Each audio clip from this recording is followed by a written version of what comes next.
call the order of introduction and do self-introductions here in the room. Name, organization you represent, or podium line.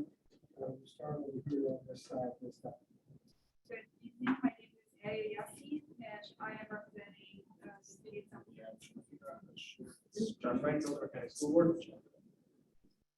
Christina Costa, I am appointed by Council Chairman Joseph Senior.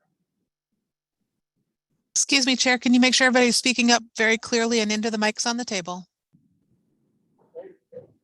I just unmuted myself. Okay, that's not. Stephen Allecamp with the City of Plant City. Rick Fernandez, at-large Hispanic, or large Hispanic. Happy New Year, everybody. Bill Roberts, I was appointed by the aviation. John Long, CTO staff, and CS liaison. Ed Brzezinski, I was appointed by the Tampa Hillsborough County Expressway Authority.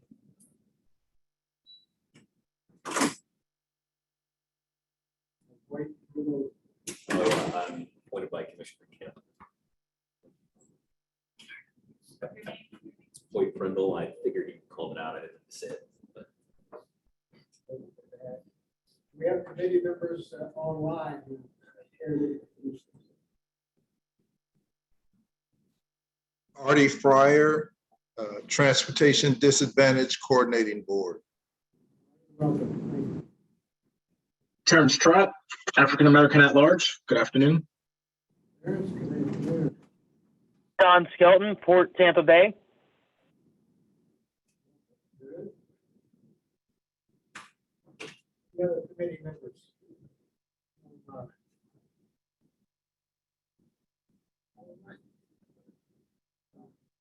Given those self-introductions, Gail, do you want to do a roll call?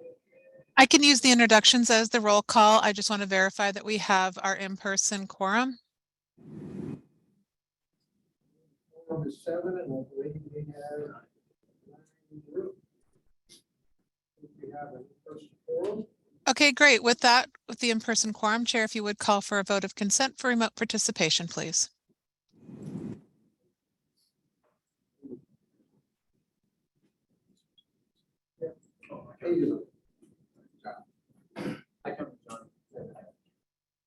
All right, I'll entertain a motion to allow remote participation by our members online.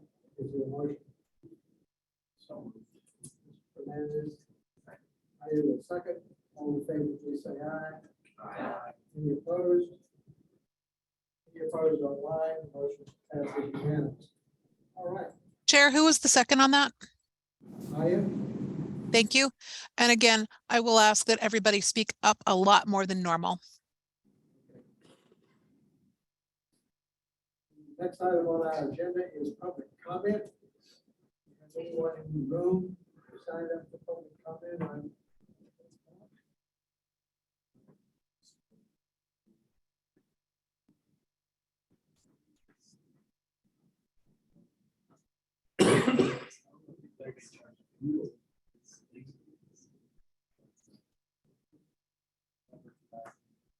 Judy, are you signed up for public comment?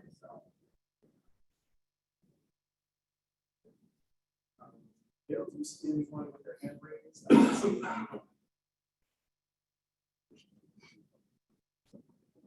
I don't see any hands raised, no. I appreciate everyone working with us on this new format. This is our first meeting of the year, first meeting in the evening. And our first meeting using significantly improved technology.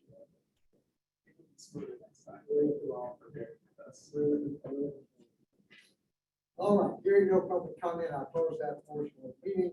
The next item is the approval of minutes of November 2nd and December 7th meetings. Do I hear a motion to approve both at once?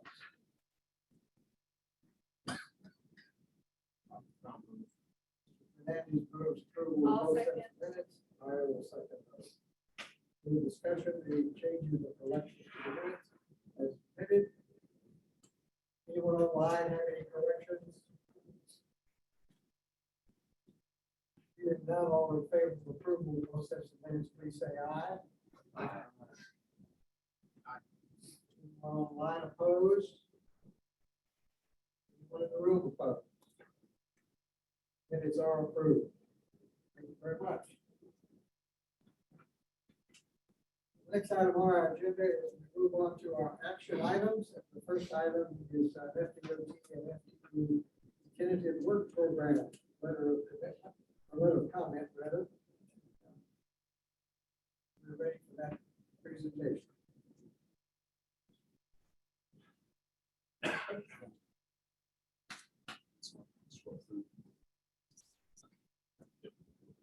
Identify yourself.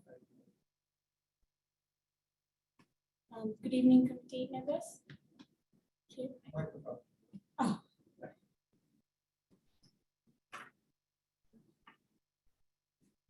Good evening, committee members. I'm Vishakha Shibraman, TPO staff. Sorry, one second. Let me share this properly.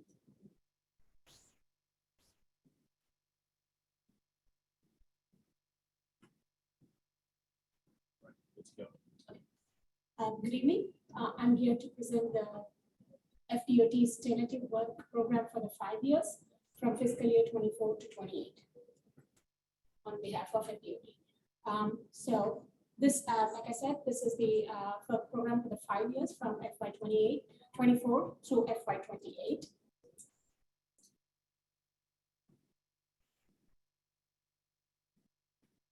Currently, we are in fiscal year 23 to 27 work program, which was adopted at the TIP, which was adopted also at the TIP hearing in June, and that is the 23 to 28.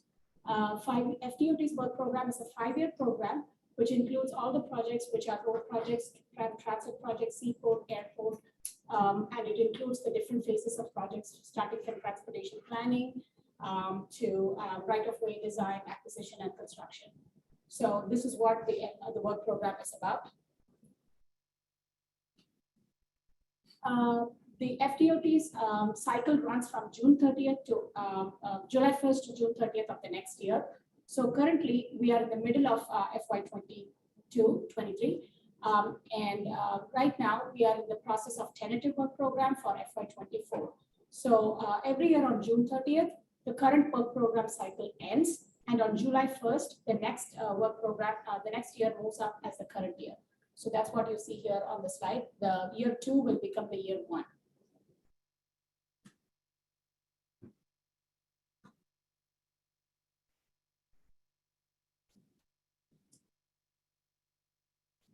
At this time, when FY 24 becomes the year 1 next year, that time a new 5th year will be added, which is the FY 28. And the funding is allocated for all the phases of the projects in the 4 years. The new projects are added into the 5th year based on the Florida Transportation Plan goals, the statewide goals, and the regional goals.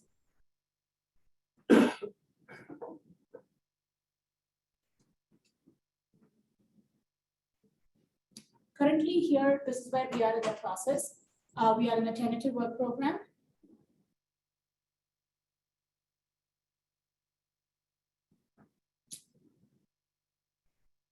So the tentative work program for 24 to 28 includes all the projects, the new projects. The proposed work program will be submitted to the Florida legislature, and then it will be sent to the review by governor, and the governor will sign and review and sign the projects. At that time, it will become the adopted work program on July 1st of 2023.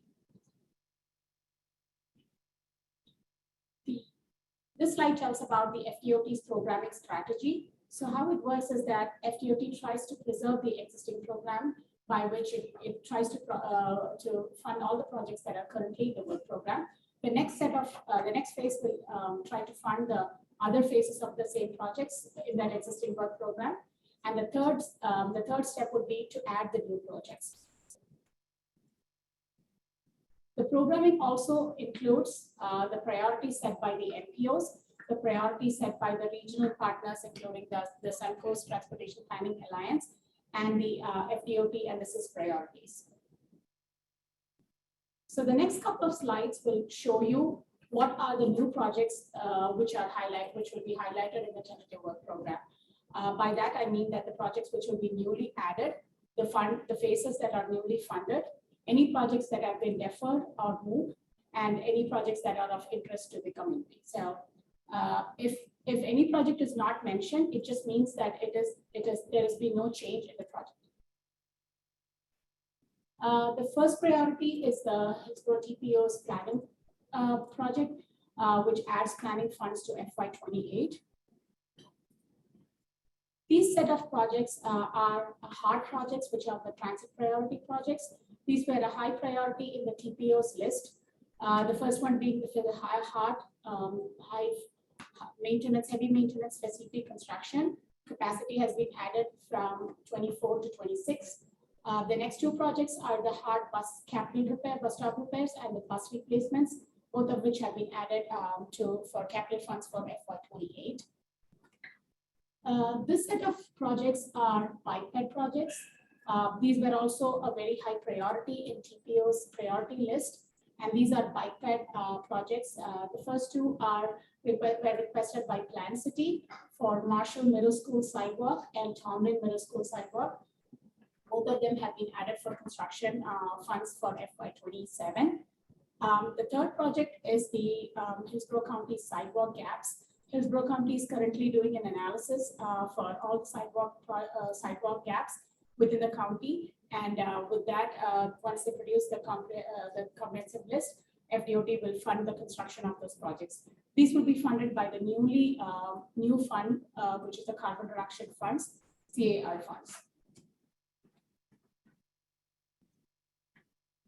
Then on the bike ped category itself, the next set of three projects, what you see on the slide, are Fowler Avenue bike ped project, which was construction planning will be done and construction has been added to FY28.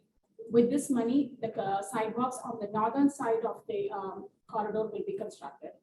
The other projects are Green Artery segments D and E, which have been added construction funds in FY24. They were advanced. In the category of complete streets project, the main three projects that we can mention here are the Bush Boulevard from Dale Mabry to Nebraska, which was a very important project for Hillsborough TPO's priority list.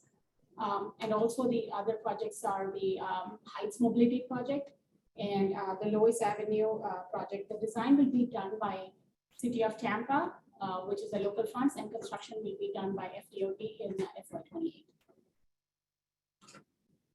These, in terms of operation and safety, these three projects are Boy Scout project from Manhattan to, it's an intersection project on either side of Boy Scout. It will be traffic signals and also traffic signals added at US 301 at the following locations: Harney Road, Stacy Road, McIntosh, and Palm River Road. The US 301 at Palm River Road will be funded through local funds awarded through a county incentive grant program. For under the operations category, the other two projects which I want to highlight here are the I-75 Gibson Drive, which is a TDI, and also the Big Bend Road from US 41 to Covington Gardens, which is the bookends of the US 301 project. Those were added based on the TRIP funds for the county. These three projects would be categorized under Smart Cities Technology ITS. These are three projects that are newly funded. The first two being the I-4 EV charger and the US 41 and SR60 charger deployment. These two projects will be funded using the new NIBI grant, the federal grant. But the actual operation and the setup of construction, setup of these EV charger stations will be solicited to a program, and that will be the actual companies who will deploy these projects. The third project here is the I-4 truck parking facility that's also funded using the infrastructure grant. So this slide kind of tells you an overall view of how much is the total funding for this tentative work program, which is a little over 2 billion. If you see here, the projects are broken into various categories that I had mentioned before. If you notice that the biped projects might seem a little low, but they are also the projects which are shown here, 18.6 million, are only the standalone biped projects. But some of the other categories, including resurfacing, complete streets, and operations, also will include biped and safety elements. So that's how they are split into these different categories. This was a slide just to show what is the timeline of the work program adoption. The public comments were due in December. FDOT had a website which served as the virtual public hearing. The MPO objections will be due by January 22nd. And in spring, like I mentioned earlier in the slide, it will be reviewed by the legislature and sent off to the Florida to Transportation Corporation. And on July 1st, the tentative work program will become the adopted work program with the subject to the changes and the comments. This is the website, what Florida FDOT has hosted to get more information. Your packet also includes the highlights for the projects. If you have any questions, you can direct them to me. Thank you, Vishaka. Thank you. Appreciate you presenting that. I think before we move to the Turnpike Enterprise, to see if there are questions about this presentation, then we'll move to the Turnpike portion. Question from committee members in the room? Not seeing any. Board President. Just remind me that piece that's on Tampa Street from in Tampa, in Florida, from Fort Brasket to Hillsborough, what that's going to encompass. Heights mobility? Yeah. I don't know.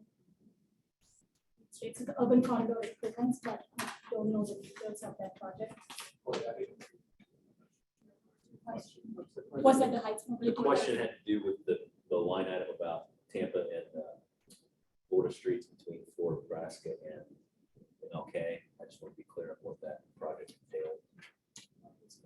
That's a segment of the project. Some of the elements that we talked about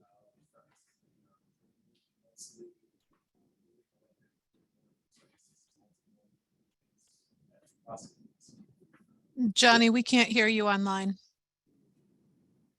But that's nothing to do with the BRT. Speak up, please. Sorry, nothing to do with the BRT, correct? Just other. We presented the details of that project some months ago. I forget exactly how many months it's been. We were talking about doing some improvements, including dedicated lanes on that segment. What we have heard from park is that an application would need to be submitted to DOT to refurbish the lane. Not exactly sure what the status is on that, but it would be a good time for us to bring some information. Okay. Does that answer the question? It's close enough. I'll yield, Mr. Chair. Thank you. My recollection is that Park was not ready to do that because to have a dedicated bus lane, you need to have a certain frequency, and Park was not ready to commit to that frequency. That's my recollection of it when that project was talked about, a few months. That being a state policy that says you have a certain frequency to have a dedicated lane. I don't know, but you can't have a dedicated lane in the bus going once an hour. I mean, you could, the efficiency, obviously. But there are criteria for that. I don't know. I assume it's a state policy. A lot of players involved in that project, City of Tampa, our DOT, us as well. What we were told is that Park would need to take the lead. So what I recall is that they were working with a consultant to prepare the land repurposing application and then submit it off to FDOT. That was some months back. I'm not really sure what the status is of that application. But just generally that is sentiment. So I think that's what I'm trying to confirm. I think the answer is that Johnny's right. There was I apologize, I'm the TPO director. So Hart has told us that they submitted a draft of the lane repurposing application. We know that it's being looked at by DOT District 7, and I don't know what the latest status of it is. They do have a fair amount of bus frequency in that segment of Florida. That's helpful. Ida? Christine, go ahead. Christina Costa. Can you go back to the slide that includes the Lois Avenue complete street? Just want to make sure I understand. There it is. Okay, so this is 2028 project, right? 2028, do I understand? The design will be the design will be done by the city of Tampa and construction by FDOT. That's what I understand. My question is that in this span, there is a street that is frequently cited as among Tampa's first bike boulevards, and it's called Gray Street. So a crossing of Gray Street at Lois is really important, and I hope sooner than 2028. Do you know anything about that treatment that would be put in for that crossing? I am not aware of any project as a treatment, but if that is a request that needs to be added to this, we can probably add it as one of our comments. We had Cal Hardy here, or sorry, not Cal. We had Alana here a couple months back, if I recall, when she provided some details on the project. That's kind of a big project, actually. Includes a lot of elements for bike ped improvements.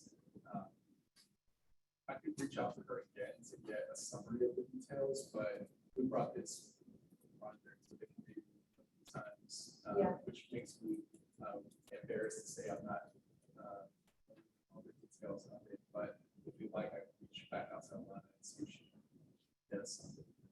Thank you. My question is two parts. Is there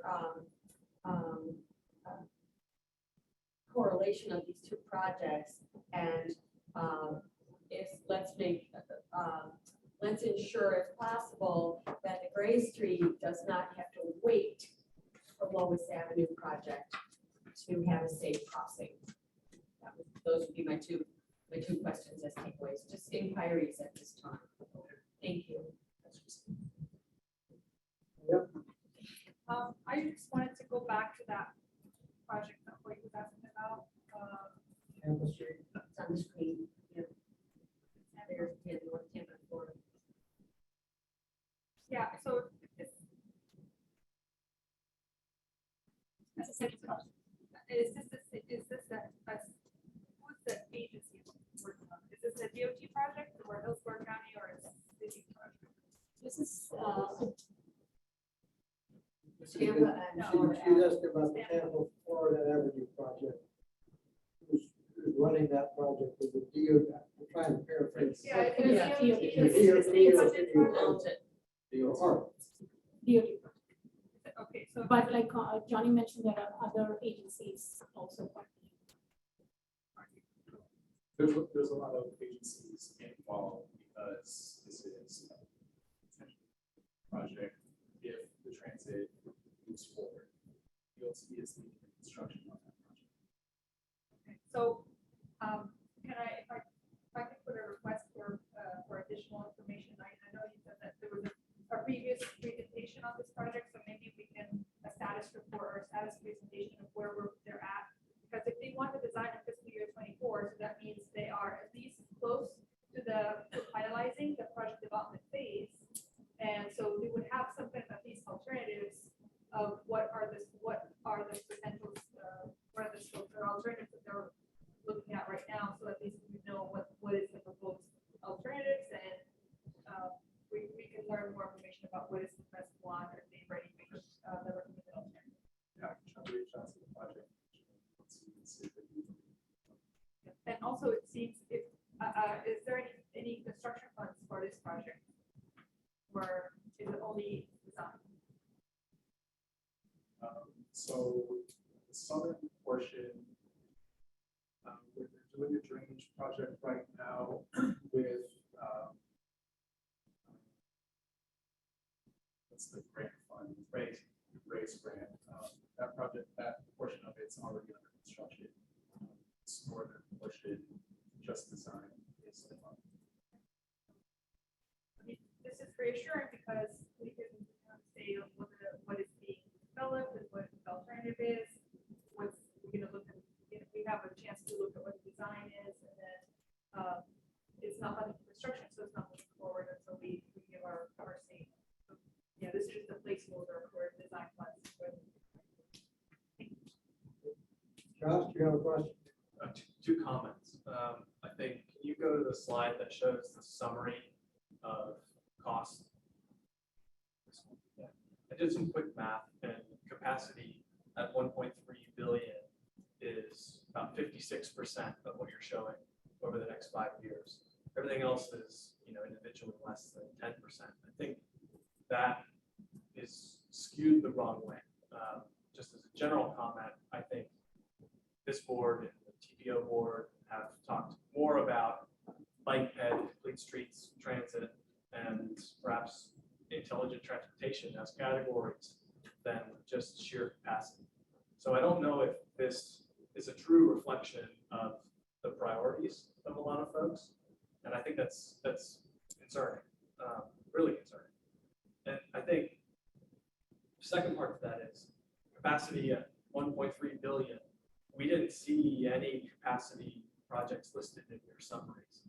So I think, for me to have a presentation on this 5 years and not see a single capacity project listed is also concerning, because I had to pull it up on the entire tentative work program to see exactly what everything is. I know that a lot of them have come before us before, but DOT doesn't have the best track record of maintaining consistent language from presentation to presentation and from meeting to meeting. And so I always want to make sure that that is being consistent. And I think this presentation would be the way to do that. The second thing I want to say is I remember specifically asking Kirk Bogan when he was on a conference call if everything that was being done to 275 and I-4, the interchange in the quote unquote quick fix project was adding capacity. And he said, no, it is a safety project. The shoulder improvements, the turn radii, the new lanes being added were not long enough or did not connect through from one point to another enough for them to be considered capacity projects. And yet, in this presentation and in the tentative work program, they are categorized as capacity projects. And so I feel like one of these is wrong or was being misleading. And I don't think that's a very good way to go about business. I don't feel very confident in either this presentation or some of the other presentations that we've seen as this board in the past. And so I'm really at a loss and very frustrated, because as I go through each of these line items in the tentative work program, it says interchange, add lanes, add lanes, add lanes, add lanes for pages. And yet, to our faces, to my face, DOT leadership told us this was not a capacity project. And so I think, again, something is being misleading. It's either something miscategorized in this presentation, or Kirk and some of the other folks have been misleading to us on purpose, perhaps, to get this moving forward. And so I think in the future, for this board and for DOT, we need consistency, clarity, and transparency in all of these presentations, because without it, I have very little faith that what we're actually approving right now is what has been described to us. So that's it. Josh, other comments in the room? Anyone online that have a question or a comment? No. I'm sorry. Just a moment. Steve Holliday. I like what Josh said. I don't think that's all, but very true. But I gotta want to, this is maybe everybody else here knows this. So you guys have told us this before, but can you remind us how the 5-year work program connects with the annual tip? So the tip is the representation of the FDOT's tentative work program. The tip reflects what priorities have been added. So that's why this presentation reflects the TPO priorities. And to answer Josh's question a little bit, it was not a question, but still, the projects you see here are only the projects that have been changed or funds added or deleted. So that's why you don't see any of the capacity projects.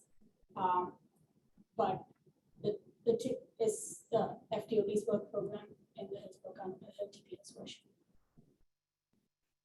Say that a different way, in our tip, all the projects in DOT's work program are included as table 3. Our priority list that we bring to you every year, table 2 is the priority list. Those inform some of the projects that DOT will earmark to move forward. Things, right? So some of the projects that we discussed on here in previous slides, like Lois, that was a priority in our tip.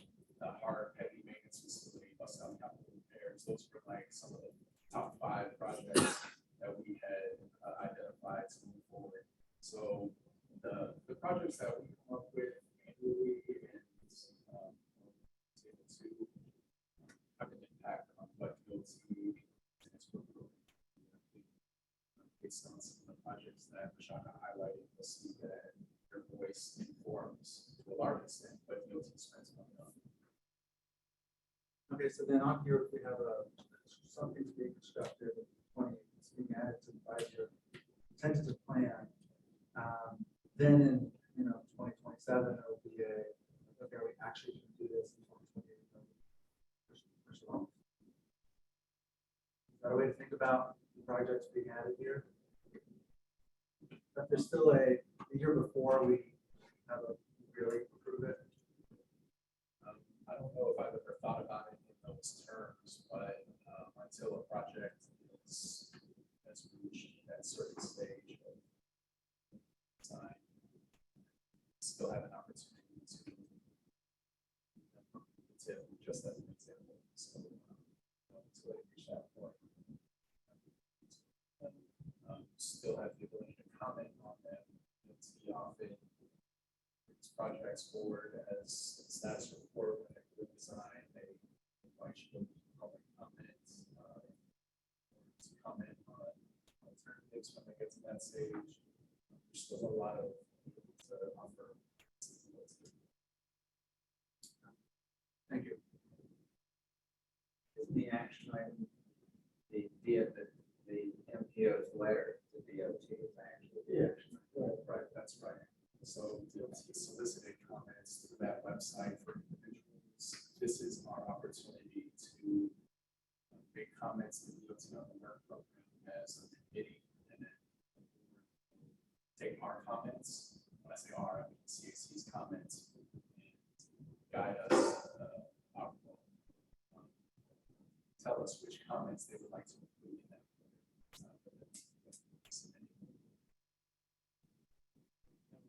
Point of order, Chair. Yes. There was just a message that popped up on the chat from Terrence that he's having a very difficult time hearing anything remotely. Terrence, I don't know if you can hear me now. I'm trying to elevate my volume, but that's, everybody should be reminded that we have some people trying to hear us. Yep, I hear you pretty good, Rick, but this goes in and out with some of the other speakers. Dr. Wong's position was a little low. But it's not so much for me, but this is being recorded and anybody looking for the playback won't be able to hear.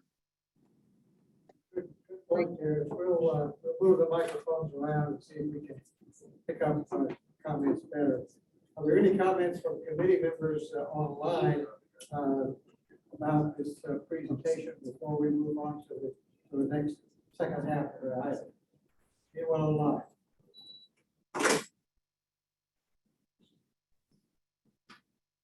All right, hearing no comments. Vishaka, thank you for bringing this to us. Obviously, Thank you. there's a lot of interest, and we'll looking to see what the TPO board does. The second half of this presentation is the Turnpike Enterprise project list. I understand you're going to do this one as well. Hello. I'm wondering if you can hear me. It's Victoria Williams with the Turnpike. Thank you for the opportunity to go over the large resurfacing project that the Turnpike has in Hillsborough County. In the next 5 years, there's well over $34 million in a project to increase and enhance our safety efforts to 16 miles on the Veteran Suncoast State Road 589. This is slated to occur in fiscal year 2026. When we do these, it's to enhance pavement markings that we all know our vehicles these days rely on to help guide us with the new smart technologies. And this effort is done periodically as we assess the entire Turnpike system for improvements. You know, the Turnpike itself has areas that were built in 1957. It covers 19 counties in Florida. We might be able to put on the screen a picture of the projects in District 7. FDOT, Turnpike is a part of FDOT. We follow the department's mission and vision to meet the state's growing transportation needs. We want to ensure value to the customers that choose to use the toll lanes. Also, we protect our investors and manage the Turnpike enterprise in a business-like manner. It was organized 20 years ago, and in the past 20 years, we've seen growth. I'll make a stop now. Yes. Victoria, can I ask you to share your screen? We're not seeing any of your slides. Can you share your screen? I have not got one up on the screen, but I can certainly find it. Perhaps there, I think we had been setting this up. Vishkaya, did you have that last page of that District 7 work program for the FTE? Well, actually, it's in all of your agendas. It's a green banner, and it's the Florida Department of Transportation's District 7 work program. So I am going to my files to pull that out for us now. Sorry for the delay, but I'll just quickly give you a little more insight here. Victoria, can you yes. hear it? Yes. I have the page 6 of the FTE work program, if that's what you wanted me to put. I'd love that. Thank you, Vishkaya. Thank you. Can you see the presentation screen here? Not yet.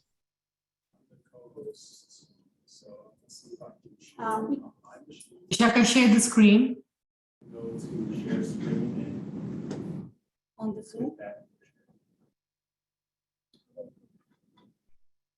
Thank you. It's basically a picture of a map, and it will show you graphically where that is located. You know, in tandem, we're going straight up the 589 to Pasco County. There's a resurfacing that'll continue there as well. There we go. You'll see the entire set of District 7 Turnpike projects in your agenda with that green banner. Thank you for this graphic. It shows you down at the lower left a depiction of the resurfacing from milepost 1.4 to milepost 17.5, and goes right up to the county line. And that county line will continue with another resurfacing project. Again, we separate these, segment these jobs so that we can get our outreach in order for each stakeholder in each area. With the growth that we've seen, about 31% more people here in 20 years and about 37% more vehicles, we know we're getting a lot of deliveries, a lot more of the delivery vehicles using the facilities. Primarily, the Turnpike pays for our projects through toll revenue. We don't generally take any federal funding, gas tax. We do get a little from the concessions at service plazas. First of all, we have to pay for the cost to collect toll payments.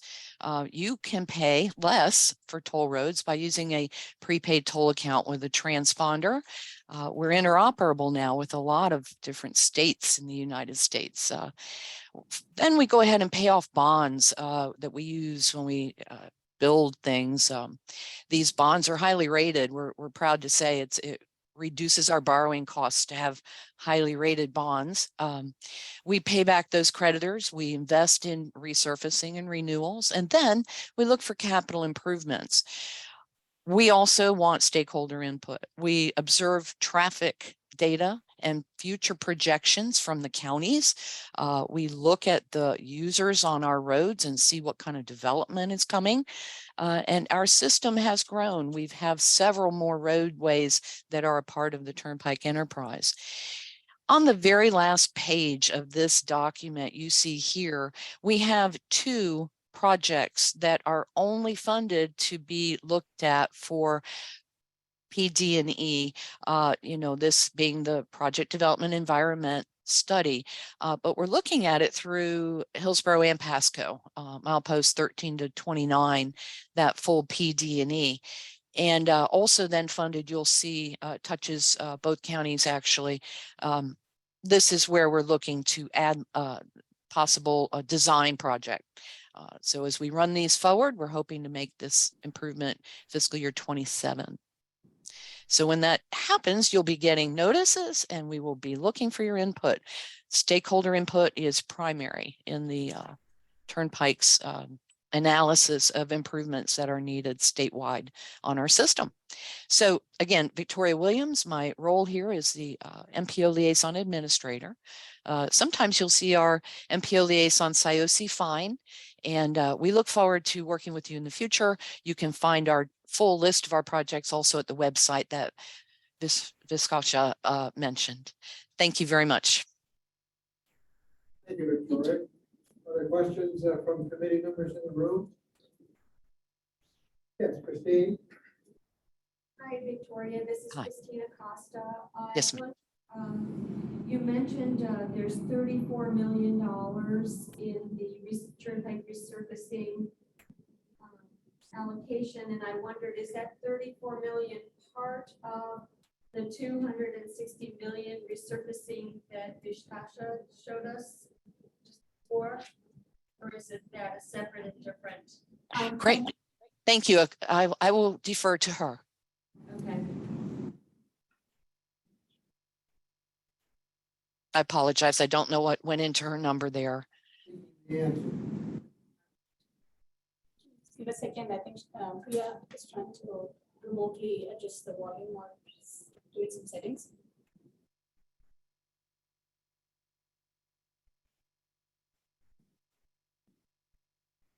Priya, can we go ahead with the presentation? Okay, I think that I have finished my Yes. summary for Turnpike. So I apologize. I can't answer your question, Ms. Acosta, about the document prepared at the staff level. I think it's just the work program for the district though, right, Ms. Kasha? I think you know the answer as to whether or not that's included in the Okay. program of the first part of this presentation. Sorry, I was messing with the computer. Okay, so the question is, on the tentative work program that we saw first, there was a line item that said resurfacing $260 million. And then Victoria said that there's Turnpike resurfacing in our district for 34 million. And I'm wondering if if the 34 is a portion of the 260, or is it a separate item? Thank you, Christine, for your question. But unfortunately, I don't know that answer. I can reach out to FDOT and get that answer to you. So, hey, Yossi, if you don't mind me answering, Christine? Can you speak up just a little bit? Yes. I have a mic. So, from what I understand is that they're 2 separate budgets, right? The first one that Vishaka showed was a District 7 work program. Yeah. And the second one is what Turnpike work program is doing. So they're separate, like this is separate, and also because they have different revenue sources. Okay, thank you. I'll triple check and confirm as well. That sounds very reasonable though. Thank you. Presentation. Josh Frank. Yeah, Josh Frank, quick question. The adding of lanes in the two projects that were shown there on the Sun Coast, those two. Two questions. One is, obviously those are further north in Hillsborough and closer to Pasco, mostly in Pasco, it seems. Correct. The question is, in adding those lanes, are you exceeding the amount of lanes in the southern portion or matching the existing amount of lanes in the southern portion? What I'm getting at is this a precursor to additional expansion south of these areas in the Sun Coast? I appreciate that question. If I may, Josh, through the chair, reply. You're correct in that analysis. The 16 miles of the PD&E is mostly in Pasco. It's only about 4.5 miles in Hillsborough. The design segment that we're seeing a need for really is the 4 miles in Hillsborough and 2 of it up in Pasco. Those projects are not funding anything for construction yet because we just don't know what that analysis will end up being.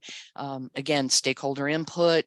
Some of the needs that we have, though, are based on our annual traffic trends analysis and congestion points. Safety issues come into play at times with timing and our analysis of the needs. But the point you bring up about, does this show a precursor to additional lanes south of this area? I will be able to follow up with that project manager. These are the very early stages of that, and what those needs are could depend on right of way, as well as development, future development in those regions. So with that in mind, as things come online, things are constantly being analyzed to see if more growth is occurring than than when we first looked at it. So I'm going to follow up on the southern segment, but at this time, what we're seeing is the need to add lanes, and we always have an option of no build when we do these studies. So kind of stay tuned on that. But I'll get a better synopsis of these very early stage analysis, PD and design projects. I appreciate that question. Thank you, Josh. Yes, Vice President, you have a question. Thank you, Mr. Chair. So I've got 3 questions. The first one is just based on your last comment, Victoria. So can you give me the Turnpike Authority's criteria for what constitutes a no-build project? We have pulled jobs from our work program based on input from local communities. Perhaps giving examples would be helpful. We had a concept down at the end of the Turnpike in the southern segment in Miami-Dade County at Homestead, Florida City. And it's a little touristy area there. And we were trying to help deal with some backups on our main line. The city did not like the ideas that our initial analysis came up with. So we threw away. The county commission asked us to kind of throw away that set of assumptions and improvements that we thought might work and go back to the drawing board. And that's what we're doing. So that's just simply, one point. A negative vote by the entire county commission helped to convince us, as well as a public meeting with a lot of input from a business community that would be impacted. So to help me understand that a little better, does that mean that the criteria are just kind of stakeholder input of the local community in terms of when there would be a no-build project? That is certainly a part of the criteria. Yes, sir, it is. The analysis can vary based on circumstances. We have also made some adjustments to different concepts and made them more in line with what the vision was of a county. Perhaps adding a button hook ramp for trucks, perhaps a shift from one segment of our right of way to avoid gas lines. Maybe we can mitigate that by some other alignments. These are just simple examples of ways that we try to incorporate that feedback.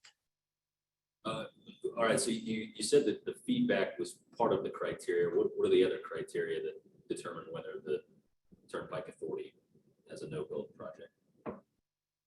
Well, I can get that in writing for you. Mr. Prindle certainly would be happy to do that. I would appreciate that. I'm very All curious. right. The other question I had, there's two. First, has the Turnpike Authority ever considered using concrete travel lanes on the veterans south of Dale Mabry in the high volume corridors to limit the frequency of resurfacing? South of Dale Mabry in the corridor, getting my notes together, concrete traveling south of Dale Mabry in the just generally in the high volume corridors. high volume. I would consider to be, you know, the veterans part, not the Suncoast part. Okay.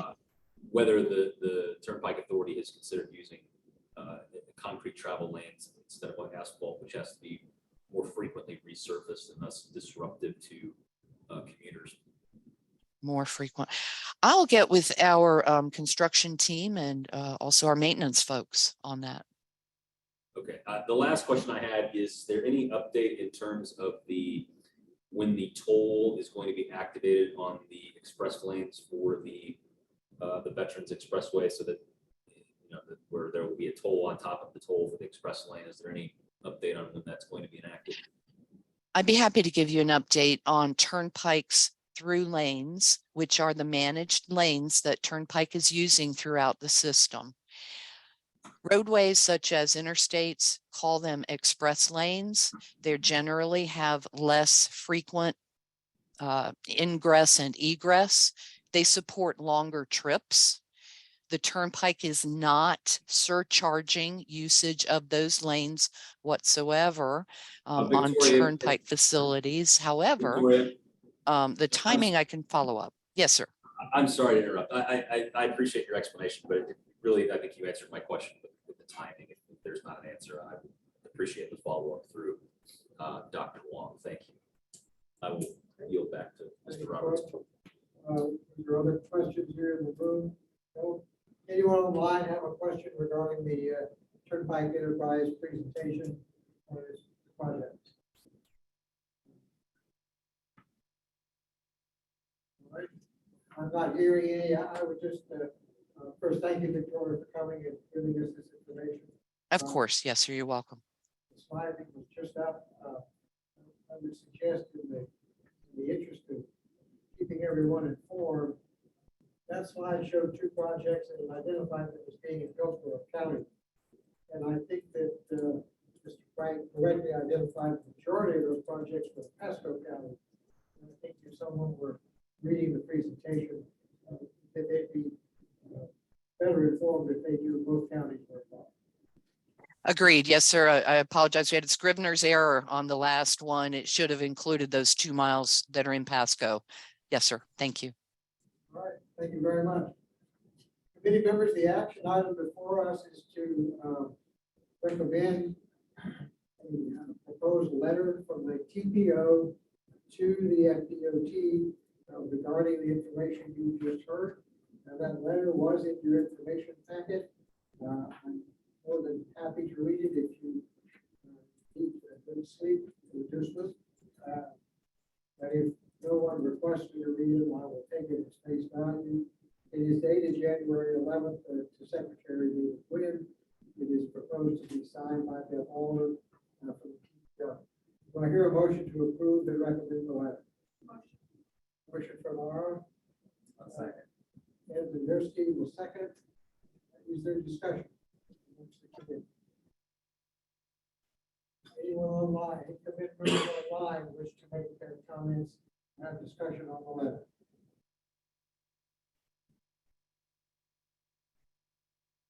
Hearing no discussion online, all in favor of the motion, please say aye. Aye. Aye. Anyone online opposed? I'm here, I'm opposed. Anyone in the room opposed? 1, 2, three opposed, 4 opposed. Given that result, I would ask Gail if you would call the roll of the committee members in attendance. Please cast your vote. Would it be appropriate if we open it up for discussion, if there's anything that you would like to add to the letter that you think is missing? We can make those suggestions and perhaps put those into the letter. Anyone have a suggestion for comments, additions, or deletions to the letter that would like to propose as part of this letter? So in reading through the letter, you'll see that we want to commend DOT for its investments in some of its priority programs like State of Good Repair. We want to commend them for their investment in parts, specifically the bus stop capital repairs, the heavy maintenance facility. We did not mention any of the capacity projects that you identified in earlier comments, except for the 2 that were on our priority list, the I-75 interchange construction at Gibsonton and the project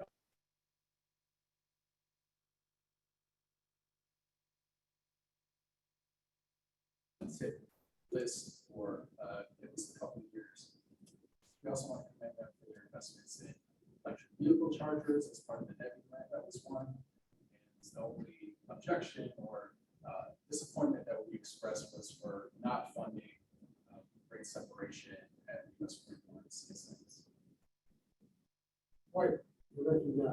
Thank you, Mr. Chairman. Johnny, just some real talk here for a second, because I'm curious. Do these letters have any positive effect on DOT? I mean, it seems like what? I was saying, I'm wondering, what is the purpose, like, what is the function of the letter? Are you saying the same? Sort of, because it just seems like a lot of like Secretary Gwynn ego fluffing, but like if that has a positive result, I'm fine with that. I'm happy to call David fluff his ego if it gets us a project. I just, okay, for me, for example, right? Like we're talking about, we commend the department on fund, the West Shore interchange fund, which the state, the legislature helped to authorize. I mean, I'm just wondering what, like, can you help me? Maybe I'm not being clear. I get wanting to thank DOT and have a good relationship with them, but I wonder if this letter to me strikes me as a lot of like fluff without substance, and I'm trying to say that not super critical, but just to understand. I get you. So you asked for real talk. I think Hillsborough TPO, the biggest county in the district, has a lot of sway. We get the majority of the district funds spent in our county. We want DOT to make investments that can improve this county. The first step is letting them know. So I don't know if materially the letter that we're addressing to them today will make an overnight change, but certainly over time we can express what our county's interests are. Does that help answer your question? I think so, and I realize we have to kind of tread somewhat lightly, but I mean, I think about it in the context of this committee often sits here and talks about the investments in pedestrian infrastructure and other things that to me, I don't know if we said, dear David, please, give us more pedestrian money that like a letter like this that's going to make a whole lot of change. So I appreciate the explanation. I would yield the floor and think about this some more. It's one piece of the puzzle, right? We signal what our priorities are by adopting them into the TIP every year. And we coordinate with DOT to let them know what investments we would like to see. This is just one piece of the puzzle. This letter certainly is not going to dramatically change the investment strategy by DOT, but is coupled with what we're doing in LRTP, TIP, the feedback we give on projects that are presented to us. I guess my response would be, don't see any changes if you remain silent. So this letter is just one piece of that. One more question, if I may. Has the TPO had any correspondence with Secretary Gwynn regarding the historic building at 1903 Lamar that was demolished, or is that kind of outside the purview probably outside the purview, given that we're mostly road focused. I just didn't know if that's come up. I don't know that we've had any conversations about that property since it was demolished. Is that the property you're talking about? Yes. I remember we had some back and forth discussion, that very week, discussion halted. There no longer being a necessity for it. Right after this, all of the light inspection of the location. Are there other comments that suggest Josh, right? Discussion. You know, I hear what you're saying, Johnny, and I appreciate it. You're in a tough spot. I think similar to what Hoyt was mentioning in the comments I made before is I don't know if I've seen any change in DOT's priorities or and if there has been, it's been inches when we're asking for miles. And what I'm frustrated by is time and again, there's either inconsistencies, as I mentioned before, with what's capacity, what's not capacity, what's going forward in the tip in February versus what's going forward in the tip in June versus right before the meeting. And every time we get a chance to send a letter to DOT to tell them how they're doing, which I think this letter is one of many that can do that process, it is a chance for us to be honest. And I don't see a whole lot of honesty about the way that this board has, the conversations we've been having as a board reflected in this letter. I don't have an issue with recognizing the investments that DOT is willing to make that have been added. I think they're all great.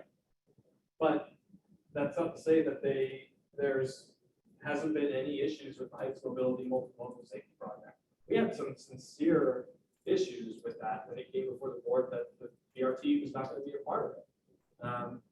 And, you know, it felt like a bait switch in a lot of ways, and DOT really, you know, didn't own up to any good reason why they're not doing it. So I just feel like we're not being as forthright and honest as we could be in this letter in expressing that, you know, the tentative work program doesn't reflect, in my opinion, the priorities that the board and this board have shown and talked about.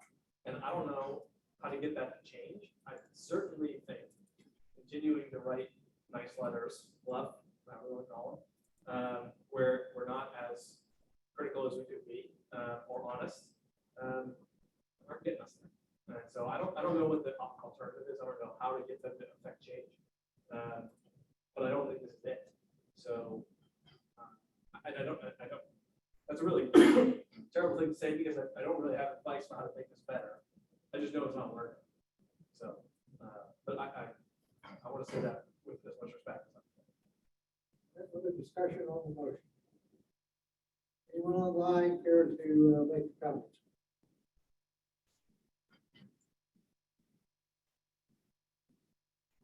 All right, I think we have reached the end of the discussion. I'll ask for a roll. I'm sorry, we have one more comment. So can I just make an amendment to the motion? Certainly, you can make it. Okay, so I would like to maybe revisit this letter with, want to add language addressing language showing the citizens advisory committee concerns that we brought up here, and we can vote on it next time. How about that? So your motion is to defer action on the letter. Correct. Until we can.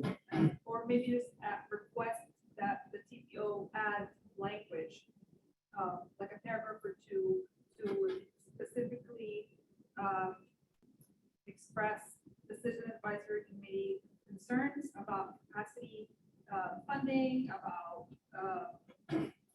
consistency and transparency, about like all the concerns. We can decide what the concerns are, but basically reduce the fluff and emphasize the concern.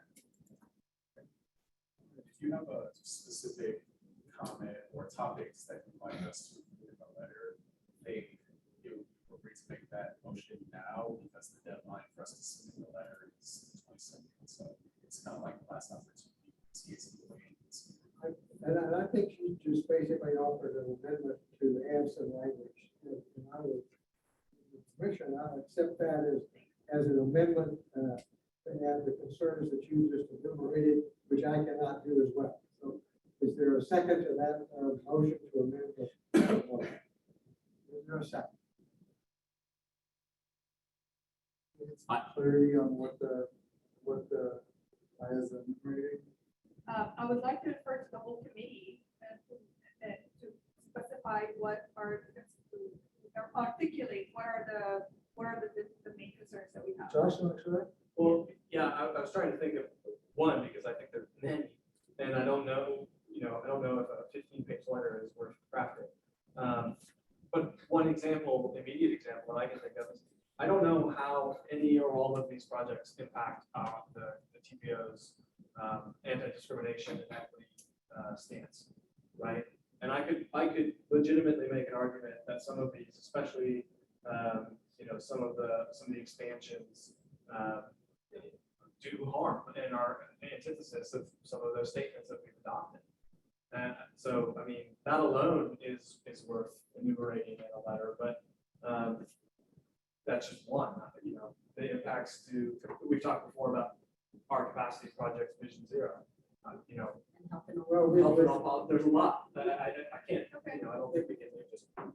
We're kind of drifting around looking for a second to a motion that we haven't gotten very clear on. So I think this motion is in order at this point, and we'll go back to the original motion, which is to approve the letter. If you want to approve it and ask the chair to convey the concerns of the committee, I'm more than happy to do that, which I will do as a matter of report anyway. Mr. Fernandez. Thank you, Chair. This is, to say the least, extemporaneous, but I'll express my concerns about why I will not vote to support a recommendation forward. We've spent the better part of 45 minutes probably conversation leading up to this letter. And my observation during the presentations, both Vishaka's presentation and Victoria's presentation, was that there were a lot more questions, frankly, raised than there were answers given. A lot of the questions that were presented were responded to with, "We'll get back to you." I don't know. I'm not sure. Vishaka, God bless you, you're here making a presentation on the part of the DOT. Why is the DOT not here carrying its own water? So there's somebody here that can actually answer our questions. It isn't your fault, you don't know. But we're being asked to put our imprimatur on a letter that, to my view, is half-baked at best. I'm not going to do that. So I don't think, and I definitely support the concept that Hoyt and Josh both presented. These things tend to be more fluff than they are anything else. And I've seen probably 6 or 7 years worth of these now, and I've never seen any particular result come from them, except a little discussion at the TPO board meeting before they approved.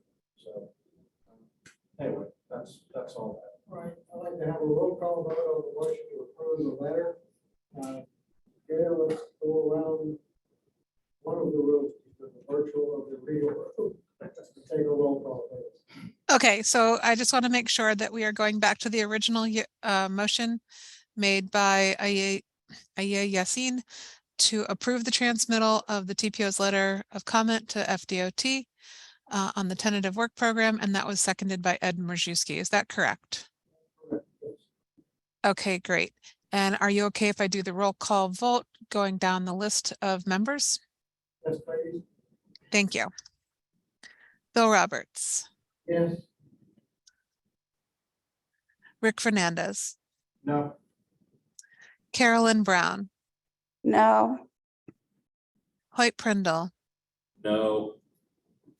Aya Yassin, Yes. Stephen Hollenkamp, Yes. Christina Costa, No. Artie Fryer, Yes. Don Skelton, Yes. Ed Majewski, Yes. Terrence Trot, Yes. Josh Frank. No. The motion passes 7-5. Shaka, Thank you. Victoria, thank you very much. Thank you so much. Thank you.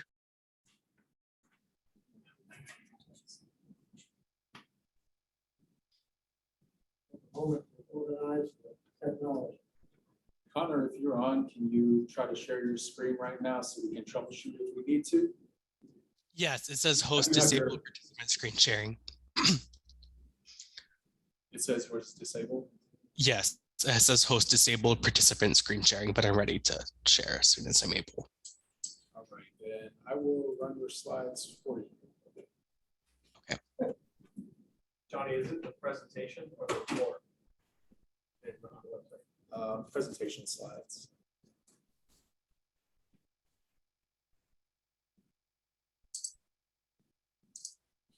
The next item on our agenda is the 2022 Multimodal Level Service Report. All right, Connor, so all I have is the combined one, so I'll cut you off when we get to the state of the system. Okay, can do.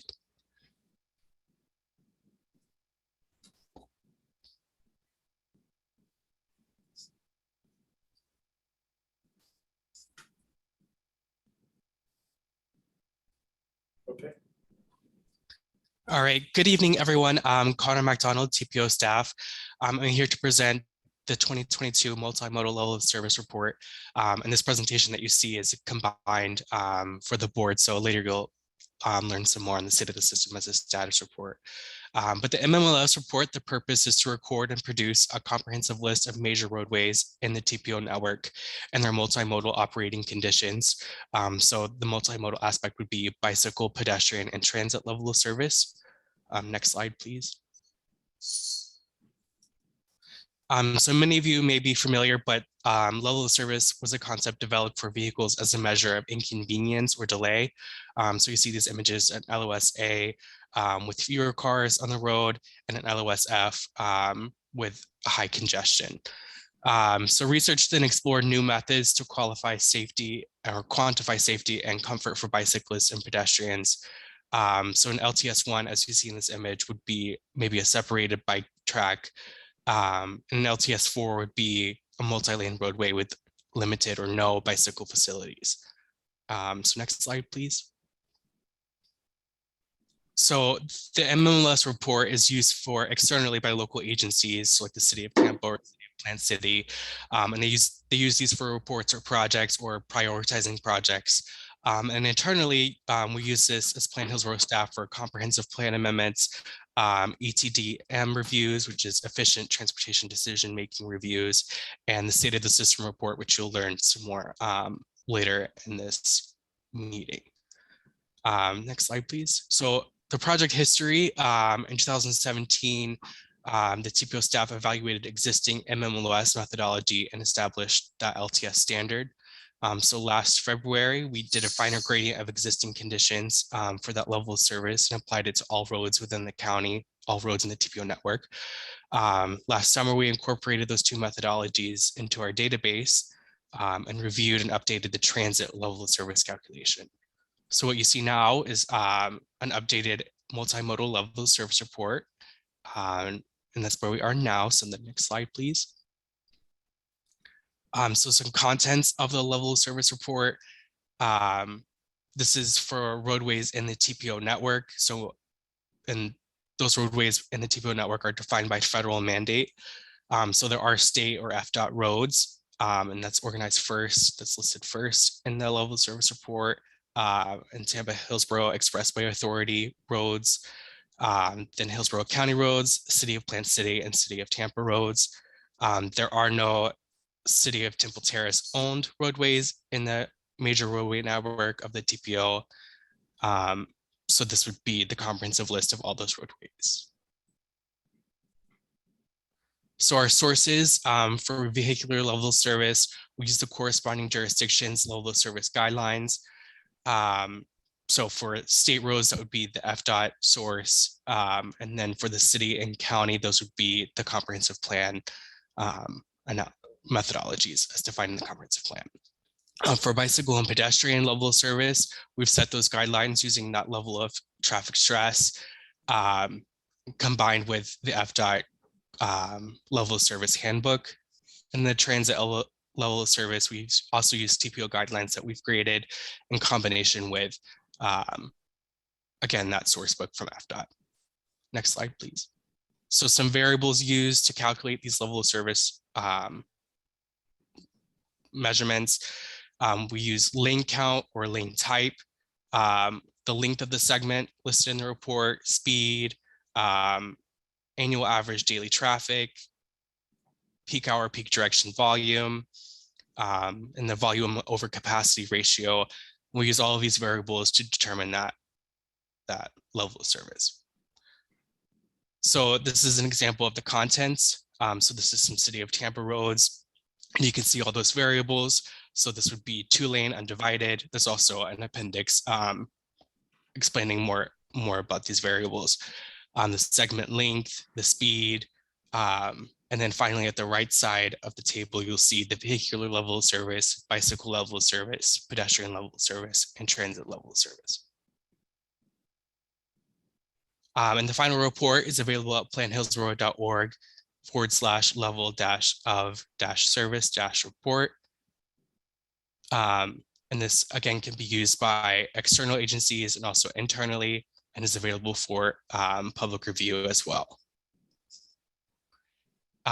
With that, the recommended action today is to approve the 2022 multimodal level of service report, and I'll take any comments or questions as well. Thank you, Connor. I appreciate the presentation. Other questions of Connor and the committee? Yes, Josh. Two quick questions / comments. One is, I think this is fantastic. Understanding level of service beyond vehicular is something that a lot of places are moving towards, and I think even a lot of places are moving away from looking at level of service entirely for how they schedule widening or improvement in terms of vehicular. So I think this is a trend in the right direction to have this information. My first question is are there any thoughts or plans about how to implement with projects with this information? Because, for example, I have friends working in Fairfax County of Virginia. They've made the news recently that they're adding additional methods of level of service and getting away from looking at vehicular level of service entirely when they're starting to rank projects. Is that something that is a natural next step for you guys, or is this sort of just a repository at this point? Right now, I think the intent would be for external agencies to recommend projects based on a level of service maybe that's poor for a certain mode on a roadway segment. Right now, it's not part of our, maybe what you're recommending is that it will be part of the TIP prioritization process. It's not currently, but that's certainly something that we could look at. I think more than just the TIP. This is, the potential to use a fundamental method of understanding a metric for how to put a certain project above another. The second comment that I wanted to make is related again to my example in Fairfax County. One of the additional measures that they added, which I think is really relevant and progressive, is they are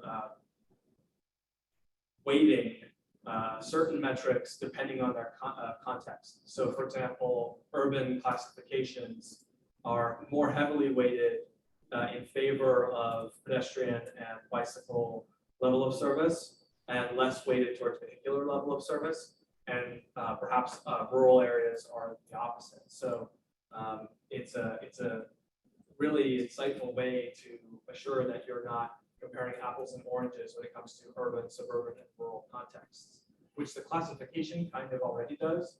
but it's not unheard of to have an arterial in an urban setting with a vehicular level of service F, but a bike ped level of service A, and that entity wanting to make the level of service for vehicular use up to a C or above, but that, detracts from the A status for bike peds.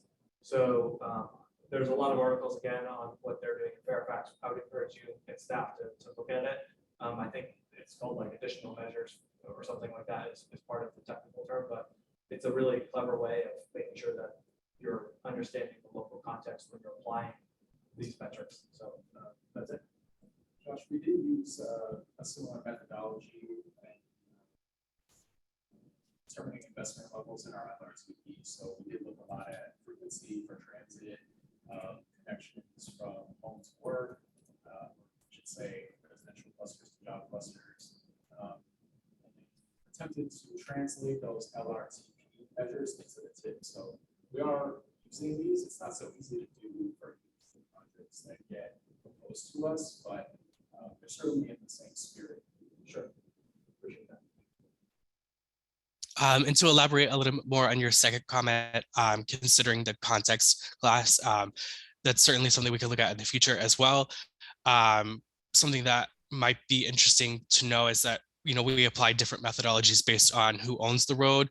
And while that's not always, of course, it's not context classification, there state roads have a different methodology than maybe and this is all major roadway networks, but a smaller roadway, maybe in Plant City or Temple Terrace, where Plant City would use a different methodology. So I see. I get you, Connor. I appreciate that. Just one quick clarification. I don't want to be misunderstood. I meant context classification, but also context. So I think that in Fairfax, they actually use land use as a way of determining a certain area's weight in their metrics, rather than the actual roadway classification. So that I thought that was pretty novel as well, and something worth looking at. Okay, thank you. Other comments from the committee, questions on the report? Anyone online have a question or a comment to offer?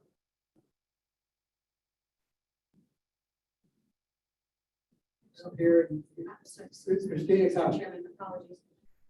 Connor, this is great. I wonder, are we going to get to a point where the final report that would assess like neighborhoods in aggregate, or is this always going to be like a road by road, facility by facility kind of picture?